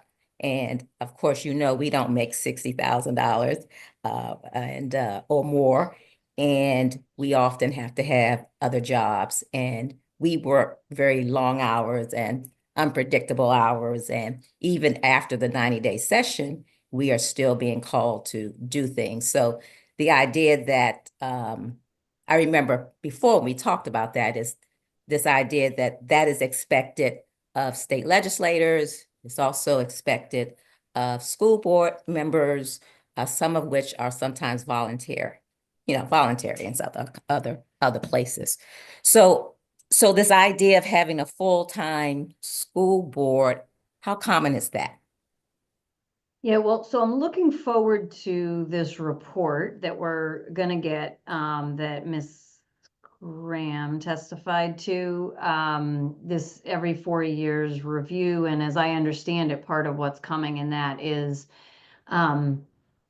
conversations and analysis of a trend towards, in the larger school districts across the country, a trend towards more and more full-time salaries accompanying school boards in school districts that are sort of equivalent in size to this. So I think we're going to have more specific data to which one's exactly available shortly in that report. I think it's becoming more common. It certainly seems to be a trend. Go ahead. No, you weren't finished. In terms of the question about our position, I think that we ought to be paid a full-time salary too. That is not as squarely in an arena that I feel like I can influence with legislation. I think for a lot of the same reasons that I think that the school board ought to be paid a full-time salary. I think we ought to be paid a full-time salary and, restructure a lot of what we do. But I don't think that, I think that Montgomery County delegation has a real opportunity to change and influence what happens for our school board in a way that I think it's a much larger conversation and a lot of moving parts, to suggest how we might change the salaries and the structure for the entire General Assembly. And so I hope that we wouldn't sort of use the fact that that we have to work sometimes, really challenging situations to not move forward with what I think is sort of the right and just thing to do for the school board, where really this set of people, us for the most part, has the ability to influence that decision. I think I was making that comparison just to highlight that certain jobs have a certain expectation, and this is not just in Maryland, not just in Montgomery County, that the expectation that school board members are either voluntary or part-time is a common thread. And you said there's be a study that'll talk to that. So we'll be looking forward to seeing that, as well as state representatives are also part-time. So that's all I'm trying to say. I'm not trying to say we shouldn't try to compensate folks. The other part that I recall when we were looking at this before was there was a lot of comparison to Fairfax County and their school Board of Ed. And I thought the last time around we were trying to stay in parity with them. So I'm kind of surprised that they have gone to 48K and we're still at 25. Do you know what, I don't know if you may not have been here when we talked about this last time, but do you know what happened there with the parity with Fairfax County at all? Any of your research? I mean, what I know is that we would have had to have taken action to stay in parity with them, and it, as best as I can tell, do that. looking at the history, we didn't. Yeah. Okay. I mean, there is one other thing, and this piece of it is sort of personal for me as a single parent of 2 children who, for the most part, never had child support and was responsible for raising them myself. I, put off running for office because of the difficulty of trying to figure out how to make finances work and childcare and children. And I think, if I do say so, I think I offer a lot. I think I contribute a lot. And I was not able to enter public service because of the financial structure and the time commitment until my children were old enough to be able to come home after school by themselves for all intents and purposes and really do a lot by themselves. So I think that's very personal, but I'm going to go ahead and say that because I think there's a lot of people who could be in service and are not for financial reasons or delay it significantly for financial reasons. And I think that we have to be really honest about that and ask ourselves, like, do we want to keep people out of public service or the opportunity to serve because they are, fill in the blank, in my case, a single parent who couldn't have afforded to make it work. And so I just think we have to be clear about who we're excluding and what the implications are. I won't make an argument about that. I understand that personally as well. But again, I want to be clear that my comments are to talk about parity of that type of job in comparison to what is expected, not only in our state, but nationally. So am I being clear on that part? Yeah. Thank you. Yes. Thank you. Delegate Wu. Thank you, Madam Chair. Delegate Chakoti, I have one question about, I really appreciate you the living wage for the kind of way to calculate the salary. And then I'm thinking about the teacher salary. And is there discussion using entry teacher salary for the baseline? Yeah, I mean, I think, no, that's not a discussion that I've had, but I do think, you can make the case for any particular approach. So you can use sort of a parity approach, which I think Delegate Queen was articulating. You can use a comparison to Fairfax County. You could use a living wage. You could use a minimum wage. I think there's any number of ways you could do it. And I think that's the conversation that we need to have over the next several weeks and within the committee is what do we think that correct number is? I mean, I've put down the number that I think is the right one, but of course we're all going to figure this out together. And I look forward to the conversation and the thinking behind why we would go with, whatever number we end up with. Sure, thank you. Delegate Foley. Thank you, Madam Chair. I have a lot of feelings about the school board salaries and part-time salaries for public officials and all of that. But we're supposed to ask questions. So my question is, how does this affect the student member of the board? I know it says just elected members, but the student member of the board, I think, does get some compensation, if I'm recalling that correctly. And then, so now you would have not just a student member on the board of part-timers or almost volunteers, but you would have a student member on a board that had full-time board members. Have you given any thought to how that would work? Yeah, so so a couple of things. The bill right now, the student member receives a sort of a scholarship with I'm trying to see what the current thing is. So there's a scholarship of sorts, is what currently happens. And the bill proposes that it would change so that in 2026, the scholarship would be equal to 40% of the compensation of an elected member and a stipend equal to 10%. And then in 2026, it goes up so that the scholarship is equal to 80% of the annual compensation and the stipend is equal to 20%. I will say my conversations with my observation of many of the student members is that they also work full time. Now, of course, they're also students, or they're supposed to be. I don't know what we end up asking of them when they end up in these positions, but I think it's a really important conversation because I think that in a lot of cases you do have student members of the board who work as hard as and as much as the other elected members of the board. They're of course elected by the students. And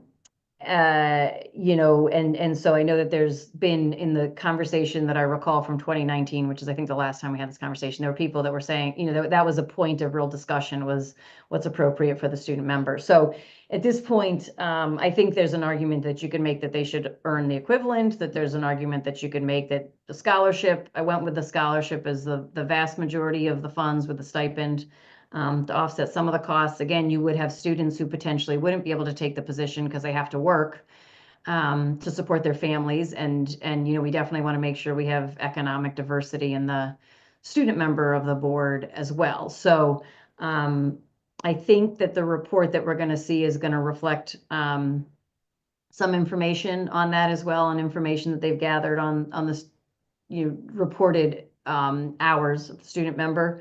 But that's what we have right now in the bill. Okay, thank you. Any more questions on this bill? If not, we can move to Delegate Spiegel's MC 1125, which deals with common ownership communities. Thank you, Madam Chair. For the record, Delegate Ryan Spiegel, District 17, requesting a favorable report on MC 11-25. As we all know, we're in the midst of a housing affordability crisis, and that includes not only rental, but also ownership units. And while in recent years we have rightly focused on a number of tenant protections, we really don't have a well-functioning system for issues that arise in common ownership communities that can trigger major threats to home affordability and resident rights. For the vast majority of folks who own their home, that is the single largest investment that they will ever make in their lives. And for many of them, they do live in these common ownership communities, also known as COCs, which is a term that encompasses homeowner associations or HOAs, condo associations, and also co-ops. And we already heard some discussion earlier this evening about the scope of HOA authority and the appropriateness of certain limitations on that authority in relation to Delegate Moon's ADU bill.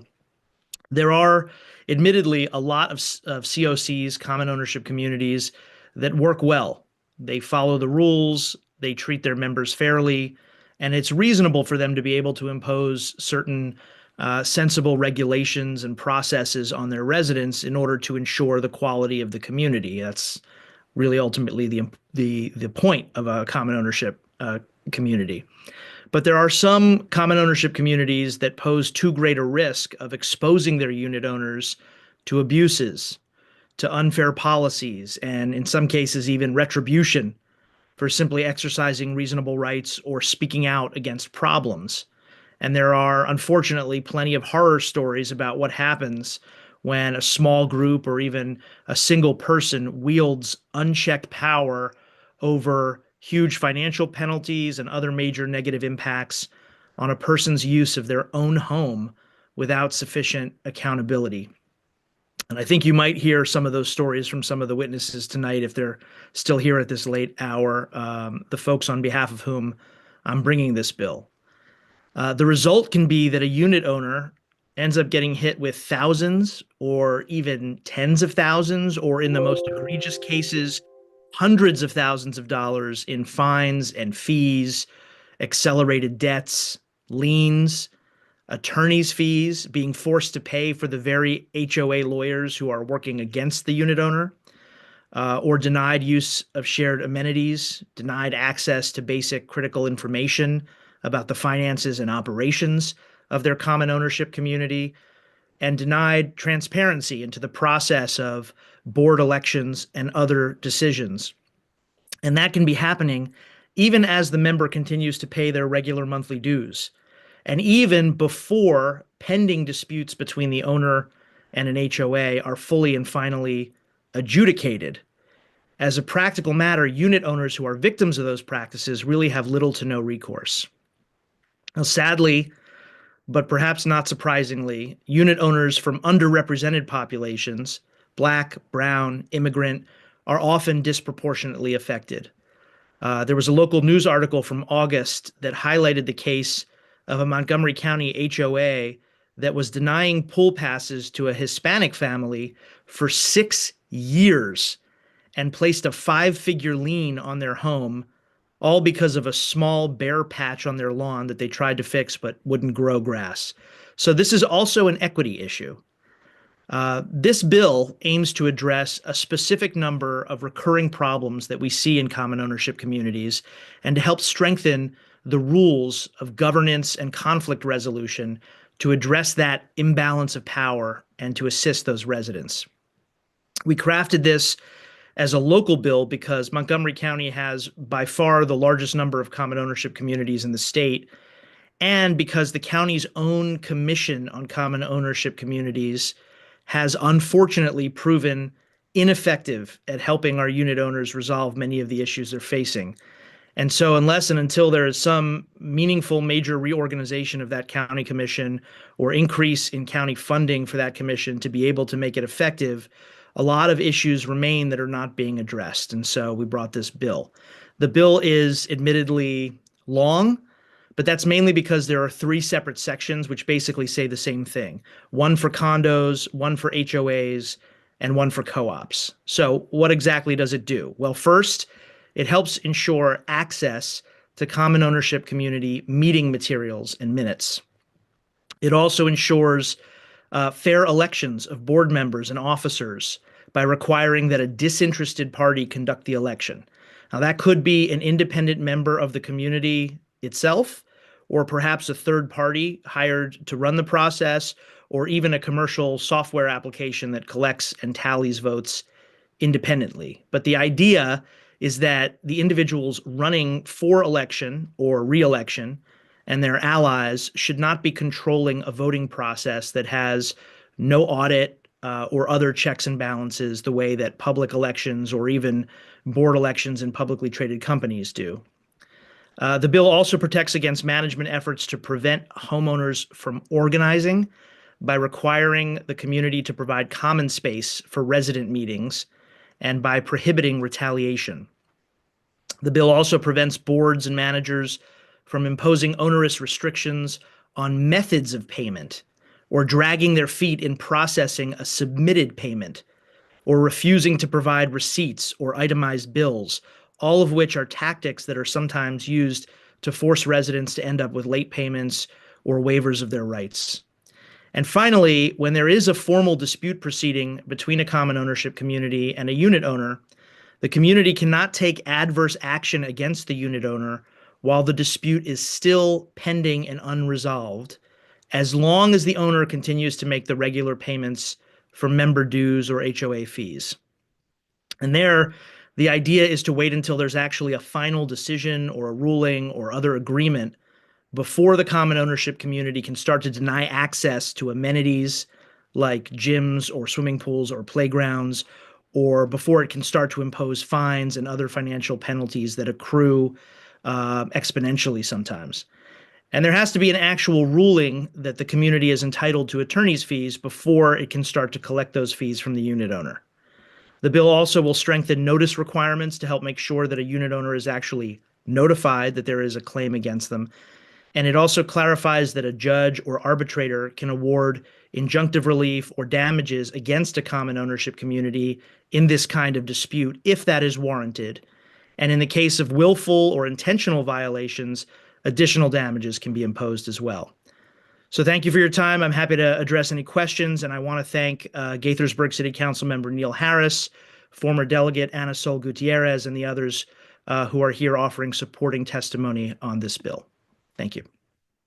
Delegate Spiegel, is there an order in which you would like to bring up your panel? I would be fine having Council member Harris first.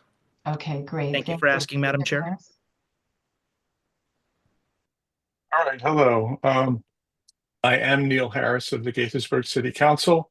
Thanks for the opportunity to address the delegation on this issue, and thanks to Delegate Spiegel, who recognized the need during his distinguished tenure on our City Council prior to his graduation to the House of Delegates. Of the 5 current members of the City Council of Gaithersburg, 4 of us had previously served as leaders of our respective homeowners associations. I'm very proud of the work that we have done to ensure the proper governance and fiscal soundness on behalf of our neighbors. However, this is not the case for all homeowners associations and condo associations. Residents and owners have brought before us any number of troubling matters.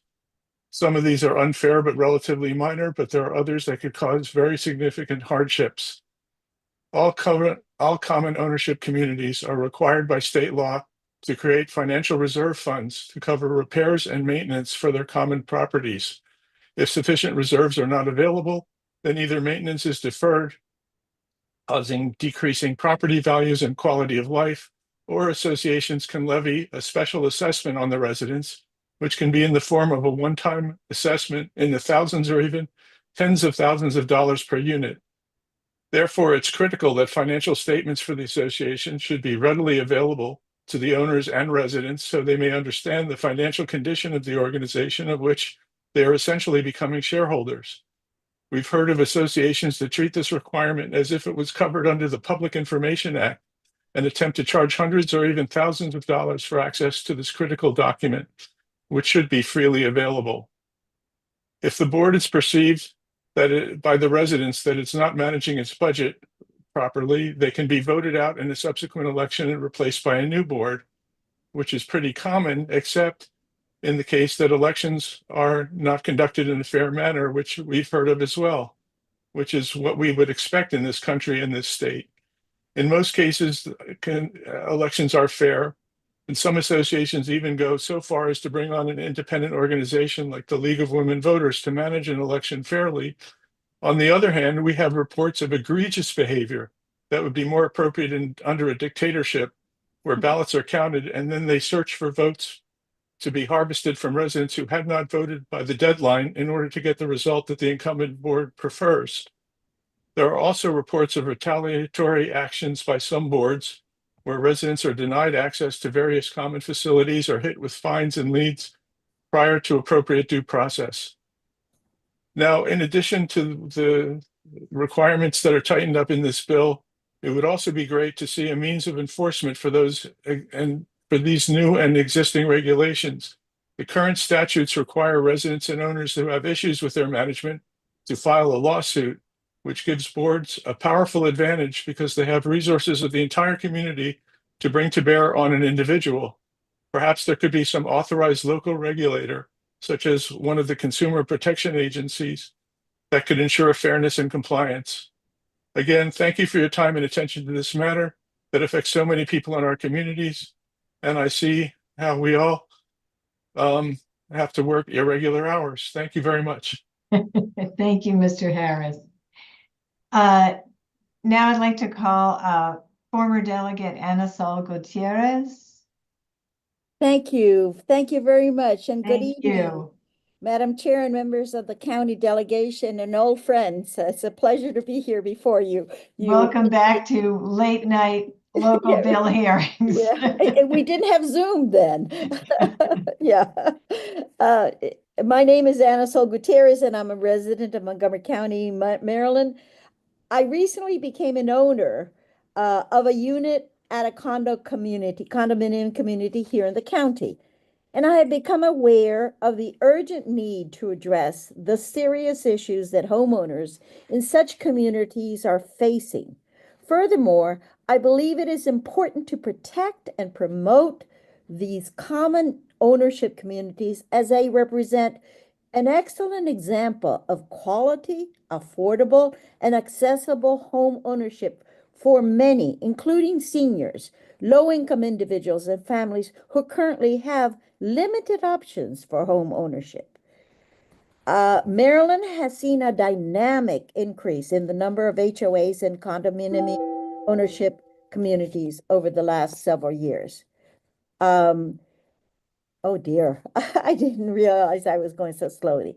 This is a recommended new form of housing that will be the commonplace. However, the state of Maryland has not adjusted its options for addressing the needs of ownerships and of owners in these communities. The primary legislative and legal oversight authority is concentrated in the state level, with the state attorney general's office ensuring that Maryland laws are followed. However, county governments have little to no authority to investigate and resolve the various complaints, disputes, and civil rights abuses and violations frequently arising between the homeowners and the board of directors, like many of you have mentioned. In summary, MC 1125 will allow Montgomery County to set requirements for essential functions such as record keeping and disclosure of information, payment of dues and fees, conducting fair and open elections, and improving dispute resolution procedures and protecting homeowners from abusive actions. This is a critical first step for the governing bodies to be more accountable and transparent. And I urge you to support the bill and to vote in favor of this important bill. Thank you. Thank you, Ms. Gutierrez. Stephen Lapham. Yes, thank you. My name is Stephen Sellers Lapham. We live in an HOA community in Montgomery County. We've owned this home for 24 years. I'm speaking tonight in support of Bill MC 1125, which concerns HOA disputes, payments, and elections. I want to quickly address two specific concerns. The first concern is unfair elections. HOA elections are often not well run and often administered by a property management company that has a stake in the outcome. I strongly favor a responsible third party with a good track record administering elections, but I hope that the language of the bill can clarify that the HOA and its members own all of the data generated in the election. The data must not belong to a third party. Also, I hope it can be made clear that any election is subject to inspection. The second concern is abusive fines and fees that HOAs aim at homeowners. These can include all sorts of legal fees. I'm not a lawyer, but twice over the last 3 years, I've seen a Maryland District Court cancel absurd and unreasonable fines aimed at homeowners by HOAs. Recently, in August 2024, the defendant was an Hispanic American dad. The HOA's lawyer could not produce a record of monthly payments received by the HOA. There was not in the stack of papers. In May of 2021, I watched on Zoom as the court ruled a homeowner, a Vietnamese American dad, did not have to pay the $21,000 in fines and fees that the HOA had concocted. The whole process of the HOA taking these homeowners to court was unnecessary, harmful, and very wasteful of time and money. It was demoralizing for the whole community. The County Commission on Common Ownership helped neither of these homeowners. We have a dysfunctional system and a commission that may be suffering from regulatory capture.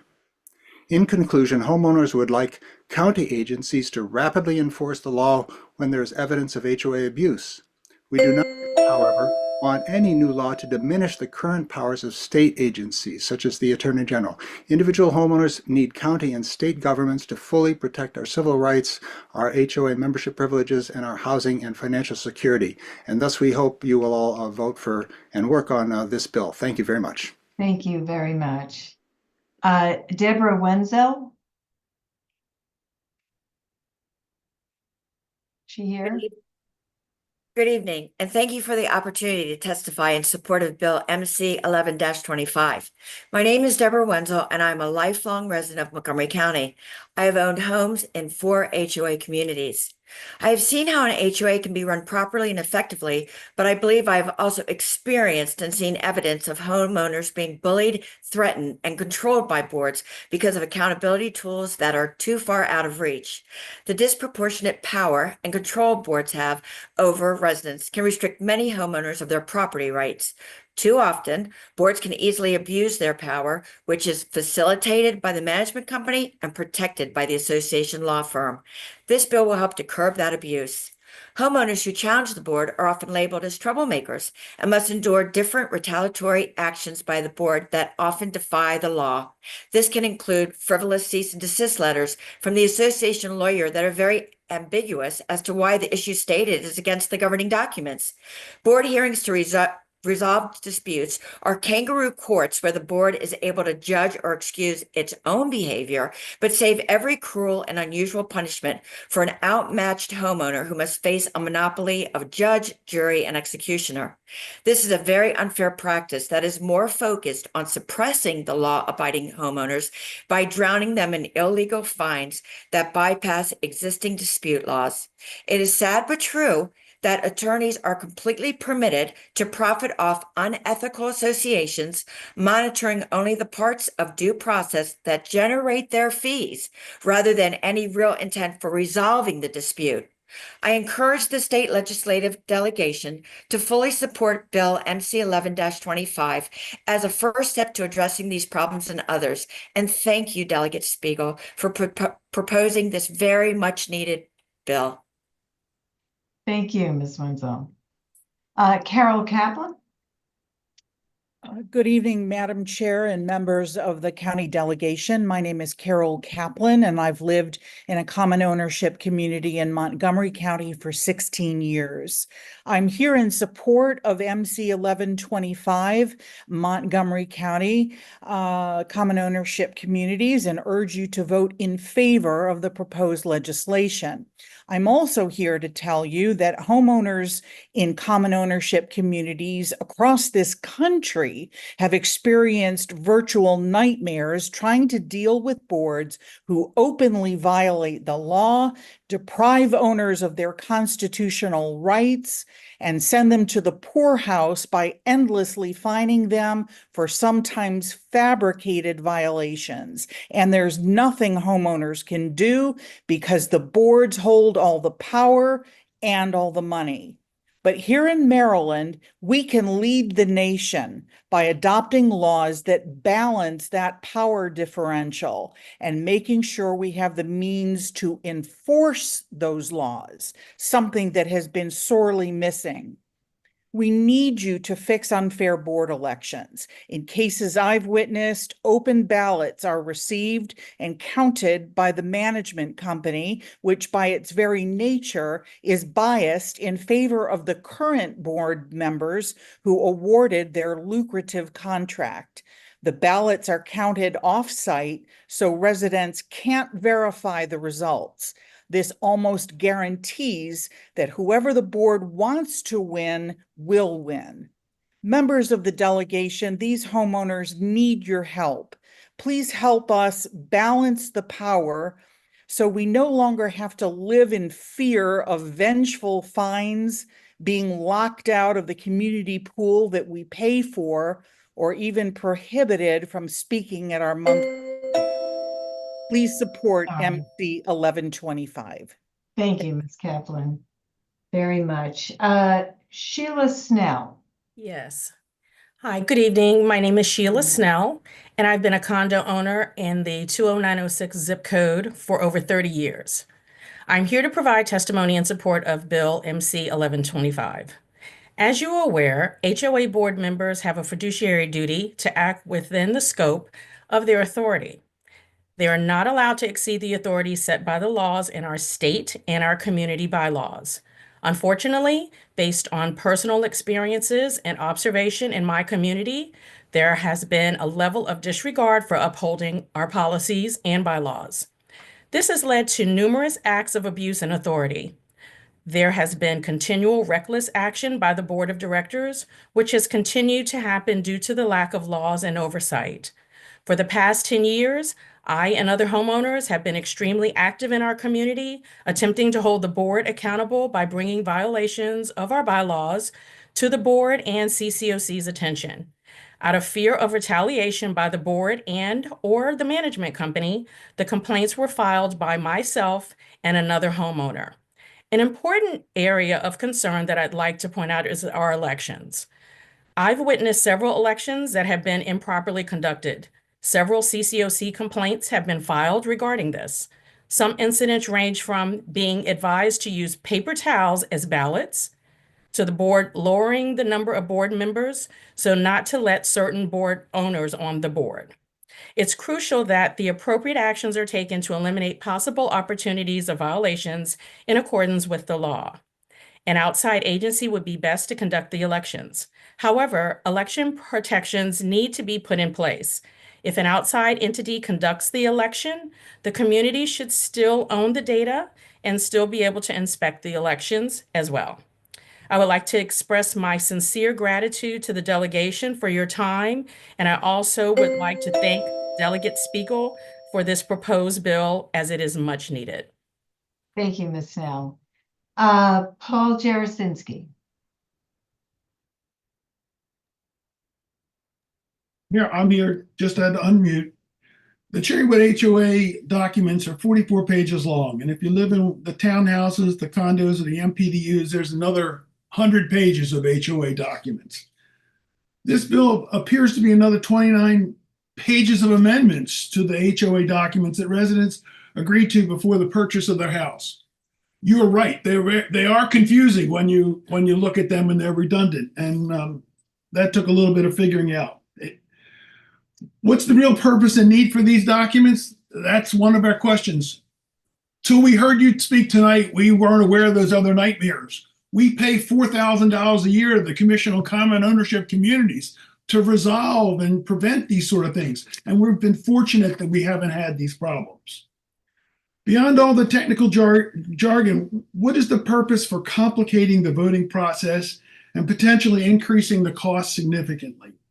Residents pay $20,000 to $40,000 a year for a management company to manage the HOA, and that includes elections. Why can't the management company be considered an independent third party in order to oversee and conduct the elections? Of course, candidates in the elections cannot be part of the election process, but who determines what constitutes a conflict of interest?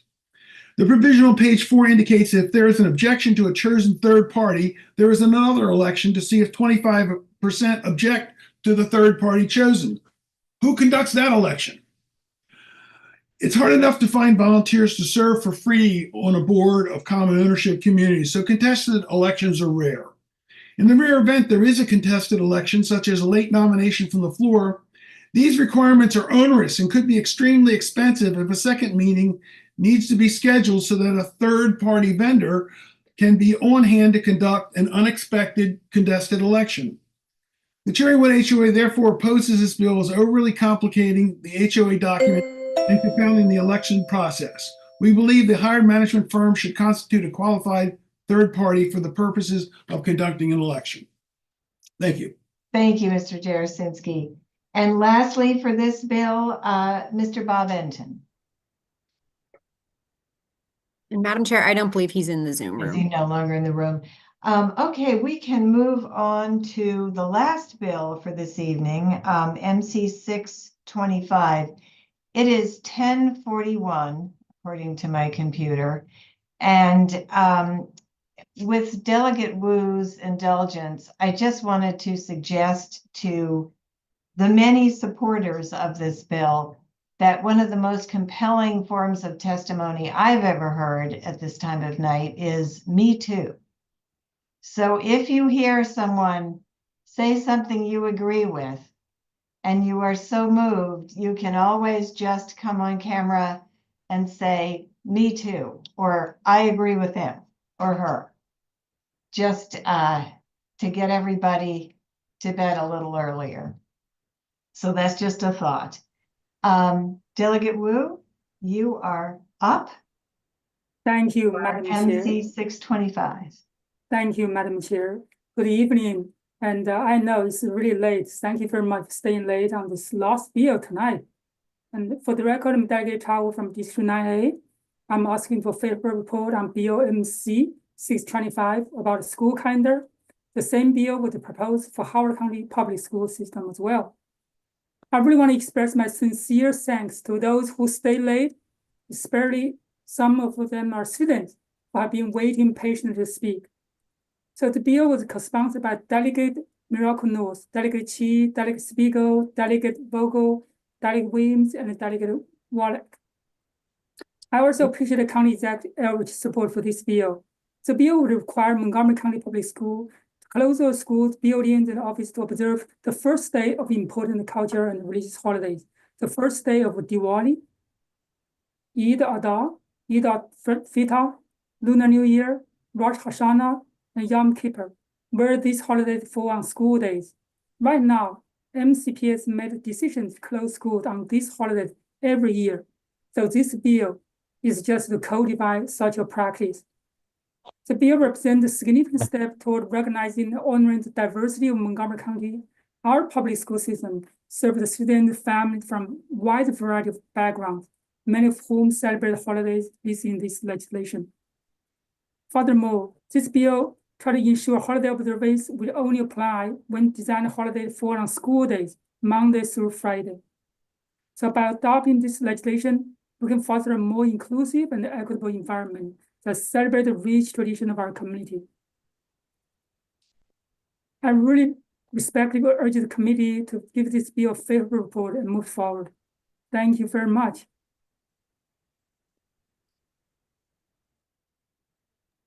Thank you very much.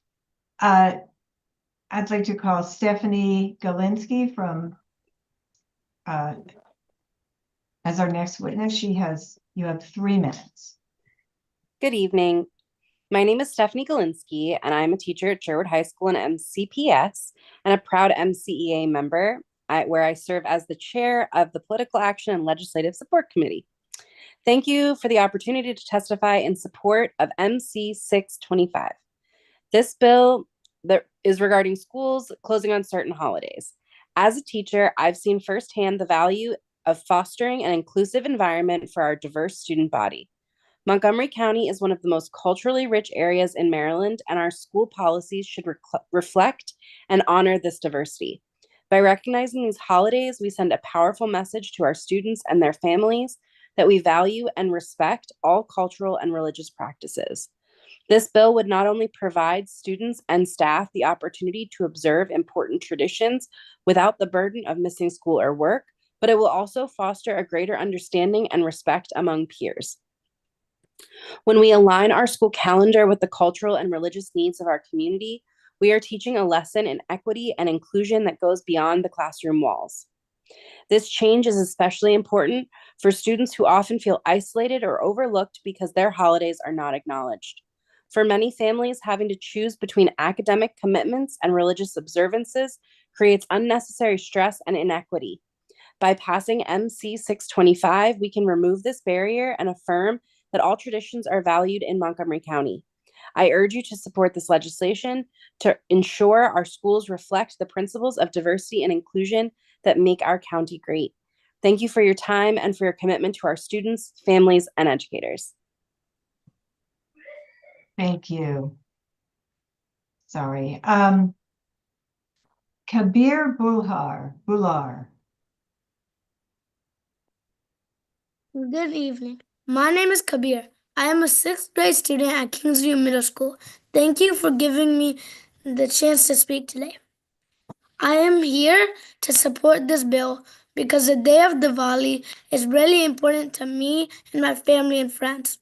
On Diwali, which I, as a Sikh, celebrate as Bandi Chhor Divas, my family lights candles, prays, and spends time together.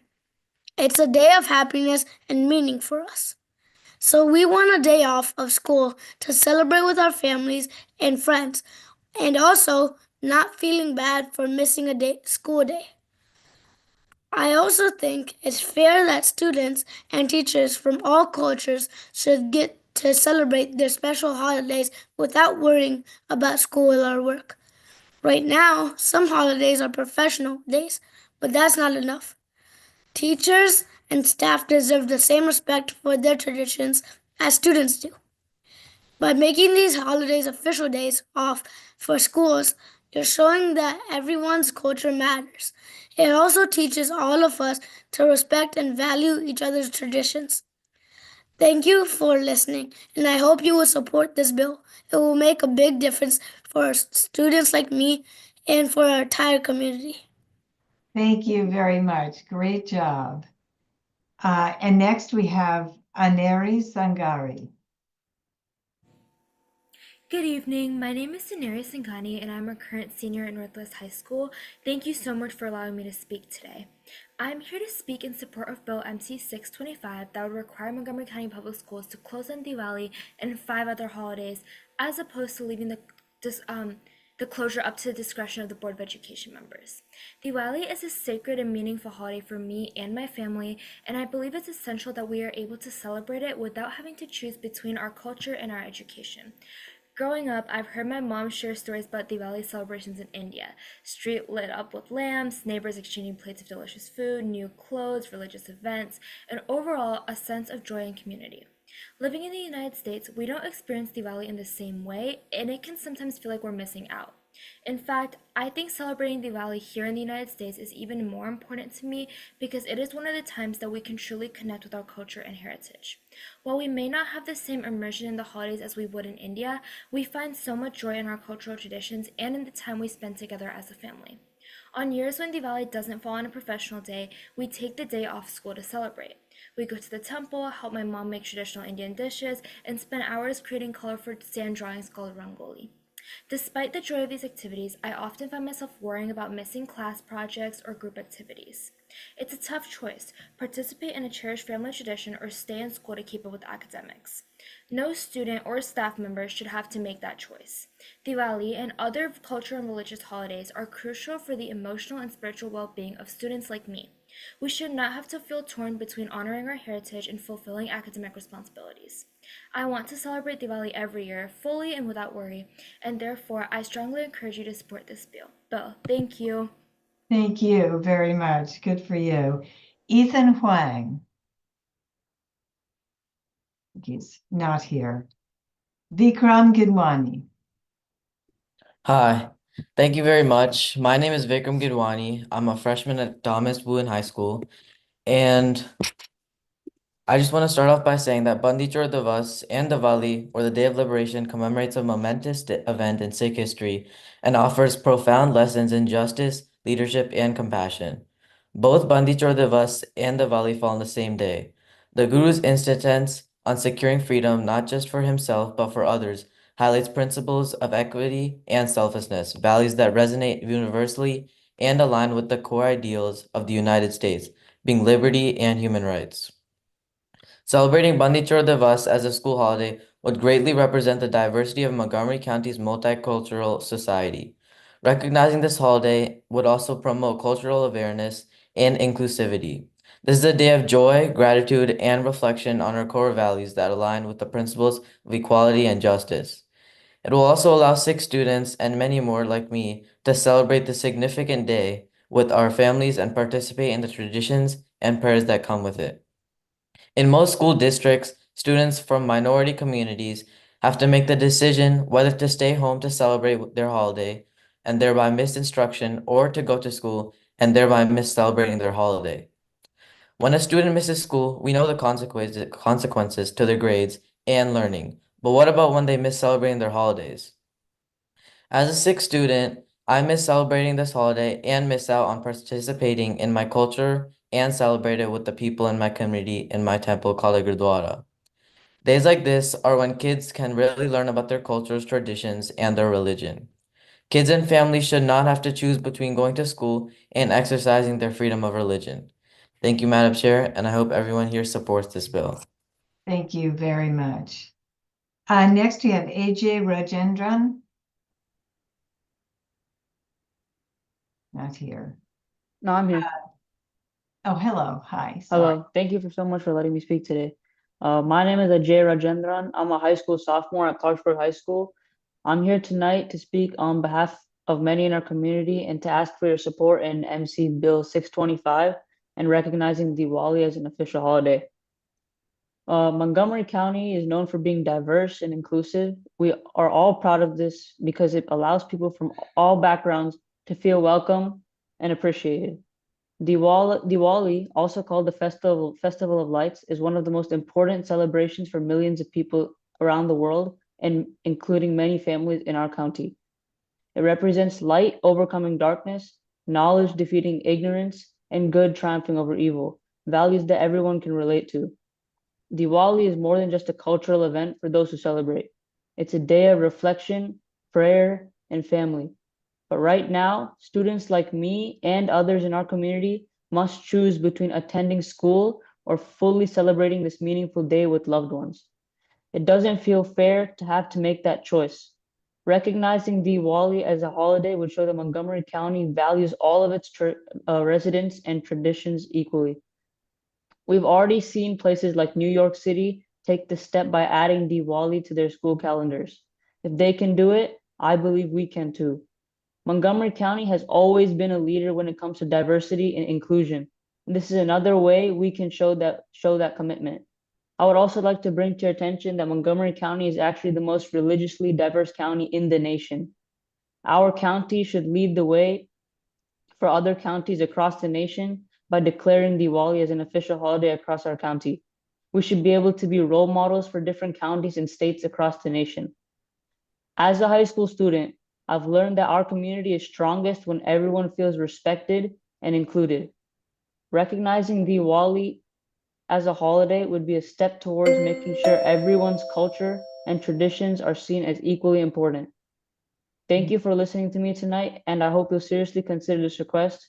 Together, we can ensure that Montgomery County continues to be a place where all traditions are respected and celebrated. Thank you. Thank you. Next, we have Simran Kishore. Good evening. I'm here to support this bill. My name is Simran Kishore, and I was a student for 13 years in Montgomery County, and I'm now in my 5th year of teaching kindergarten in Montgomery County. And as a proud Hindu who celebrates Diwali every year, I'm here to tell you why that you should support this bill. And I will just keep it brief because I think everybody who has spoken, all these students especially, making me very proud as a Montgomery County teacher. I just want to touch briefly on why this should not be a professional day. I think as a staff member in the county, it's very important to understand how demanding the teaching profession is. We work many, many hours outside of our regular duty day. And so to make a holiday that is so important to many staff in this county, to make it a religious exception that, oh, we can just have it as a professional day, it's unfair because we're then still expected to be focused on work commitments as opposed to enjoying this very culturally important day and spending the day focused on our personal lives. We are then distracted on work commitments, which is not acceptable. If we are giving other days like Rosh Hashanah and Yom Kippur as non-instructional days and non-professional days, why can't Diwali be similar? So this is not just a matter of convenience. This is of cultural respect and importance for all of these people who celebrate such an important holiday worldwide. So I really hope that you will consider supporting this bill, and thank you for the opportunity to testify tonight. Thank you, Ms. Kishore. Liv Kaur.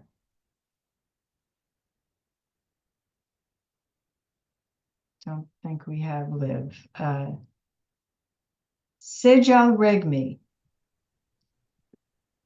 Hi, my name is Sejal Regmi, and I attend Clarksburg High School, and I'm a volunteer at the Nepal Education and Cultural Center. I'm here in support of this bill for schools to close on certain holidays. My family is from Nepal, and Diwali is called as Tihar in Nepal. It is a special holiday in South Asian countries, including Nepal. Having a holiday on that day would be easier so that I and many other students don't have to worry about school on such an auspicious occasion. This Nepali festival involves activities like lighting lamps, worshiping deities, and most of all, honoring siblings. I have a younger sister, and on that day, I'm involved in all these traditions, all of which require dedicated time and focus. Many families travel to ancestral homes or host relatives during this time, making it difficult for me to balance school responsibilities with festival obligations. In the Germantown area, there is also a large Nepalese population, and there is a community center built. A lot of Nepalese students attend Montgomery County Public Schools, and they would benefit from this. Personally, I would not have a good time celebrating if I knew I was missing some sort of big test on the same day. Therefore, allowing time off during Diwali/Tihar fosters cultural inclusivity and respect, helping children connect with their heritage and promoting cultural awareness within the educational system. For students of all heritage to embrace their cultures and keep inclusivity, it is important that students and teachers get time off for this huge holiday. I hope you will support this bill. Thank you. Thank you. Is Devang Shah still with us? Yeah, I'm here. How are you doing? Well, Fine. thank you all the delegates for staying on for this late hour.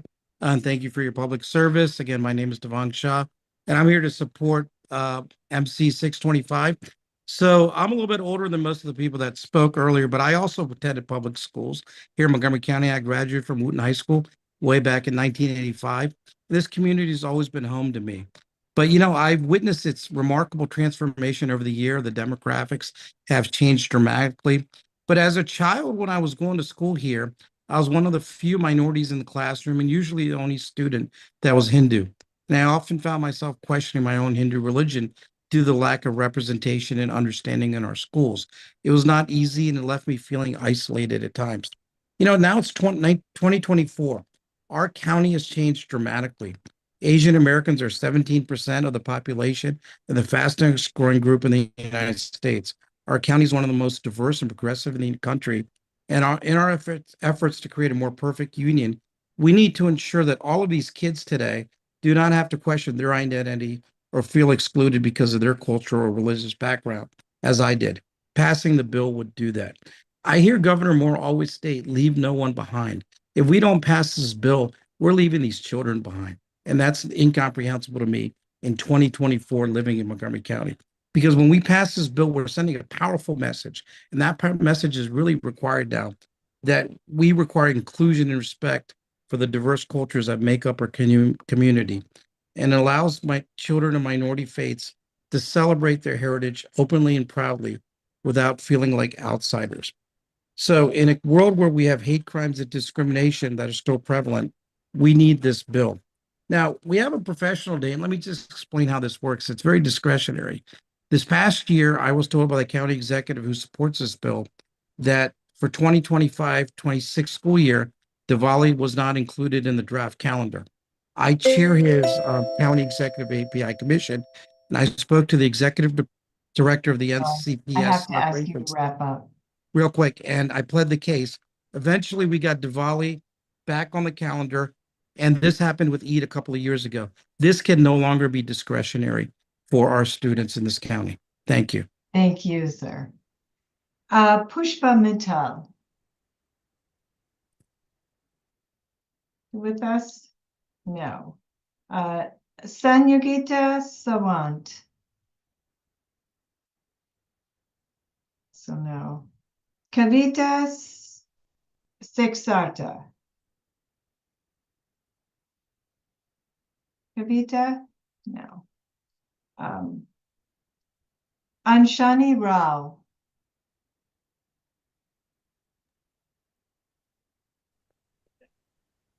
Vaidehi Rao. Arganjot Singh.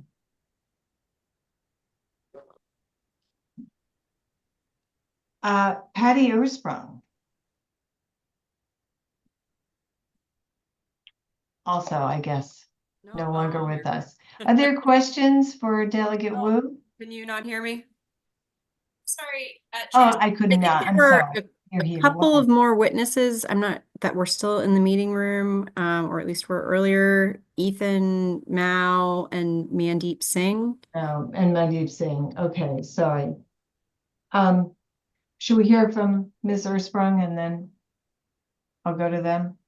That's fine. Yeah. Go ahead. Thank you. Sorry. No problem. Good evening, Committee Chair Ziegler and members of the delegation. I'm Patty Ursprung. I am the Coordinator of Legislative Affairs for Montgomery County Board of Education, and I'm here to provide informational testimony on MC 625. There are 3 items that we wanted to bring to your attention for your consideration as you discuss this bill and decide the best path forward. The first is the implementation date. The current implementation date of the bill is set to be July 1st, 2025. The school board has already adopted its calendar for the 25-26 school year. So with no delay in the implementation of the requirements of this bill, it could be difficult to shift to incorporate all of the requirements of the bill for next school year, since that calendar has already been adopted. But if the implementation was shifted 1 year, delayed 1 year to the 26-27 school year, it would just make it a little bit easier for the school system to accommodate those changes. Second, like I said, we've already adopted our school year calendar for the 25-26 school year. Next year, all 6 of the holidays in this bill fall during the week, during the work week, the school week. And all 6 are accounted for in our adopted calendar. 5 of the 6 are non-instructional days, so teachers and students are not required to report.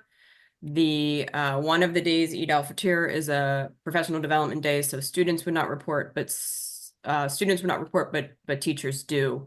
All 6 of those days are also non-work, non-pay days for our 10-month SEIU staff. So those are our school-based staff that work directly with students in some capacity. When students are not in school, there is no need for those individuals to be working. These are hourly employees, so when they're not working, by and large, they're not getting paid, with the exception of a few holidays.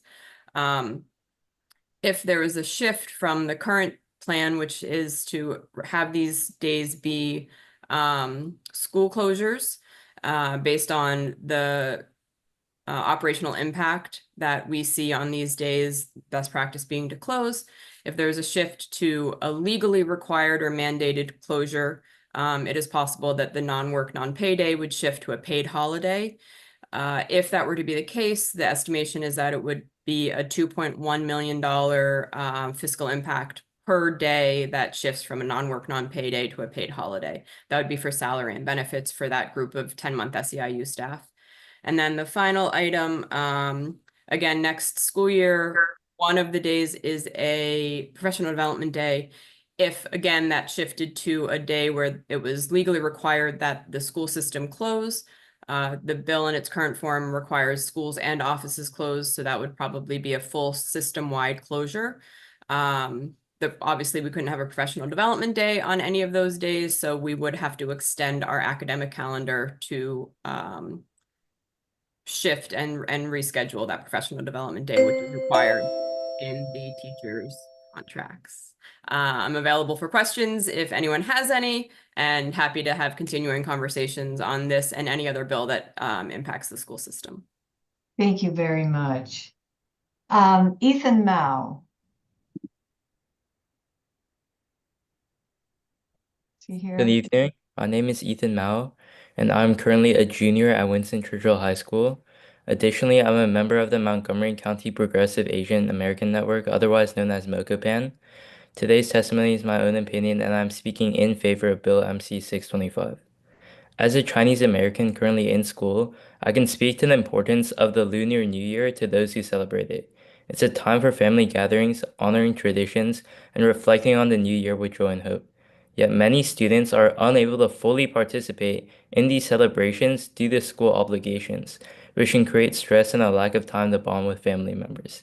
To put this into perspective, Asians constitute 15% of Montgomery County residents, and improving this bill will serve many in our county. In my personal experience, there has been many times where my parents wanted to celebrate Chinese New Year, but because it fell on a school day, we couldn't do so. As a result, we often had to move our celebrations to the weekend, which of course isn't the same as celebrating on the actual day. It is safe to say that not having the school day off not only would affect students, but also family members as well, since Lunar New Year is a family gathering. Others' experiences are affected as well, as they would have to also celebrate it on the weekend. While I'm not as knowledgeable about the other holidays in the bill, I'm confident that they are just as important to those who celebrate them, and subsequently having school on that day affects their culture and tradition. Thank you for your time, and please support this bill. Thank you very much. Guneev Kaur.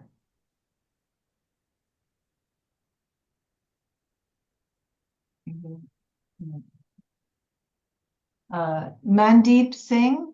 Hello, everyone. I hope I'm audible. Sorry, my daughter Ganeep couldn't join. So she asked me to join because she's preparing for a debate that is happening, and she's in a group task right now. I absolutely have. I think majority of the points have been given. We are pretty diverse. You know, we are socially diverse. We are kind of ethnically diverse, religiously diverse. But I also want to kind of add, because being a parent of for South Asian kid, you know, and Diwali and Bandi Chor, it gives me an opportunity where I'm asked to attend a lot of events, even from Lieutenant Governor Aruna Miller, right? And I think those opportunities help me educate people who we are. It makes Montgomery County even more greater because we develop that understanding. And also, it's a pretty huge education opportunity for us to kind of really understand each other, kind of to bring the social harmony.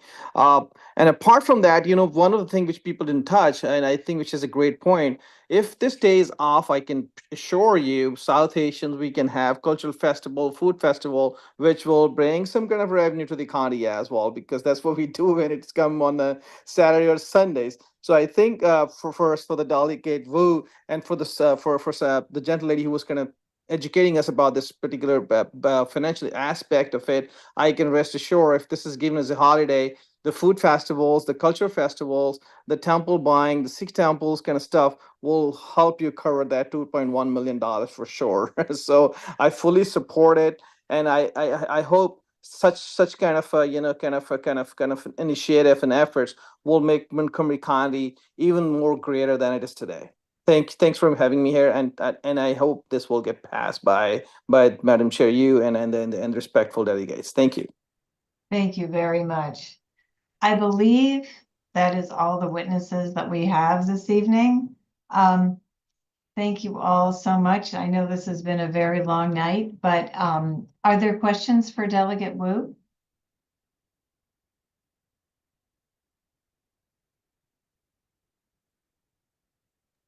Delegate Woloch.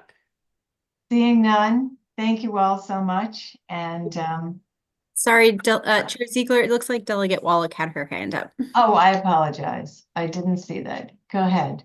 No worries, and I won't take long. I just wanted to make a comment that I just want to thank all the witnesses on this and you know, the importance of inclusion and making our kids feel like they're part of the community is really important. So I just wanted to say that briefly.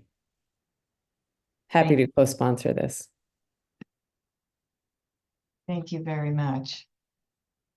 Okay, I think that concludes our long local bill hearing.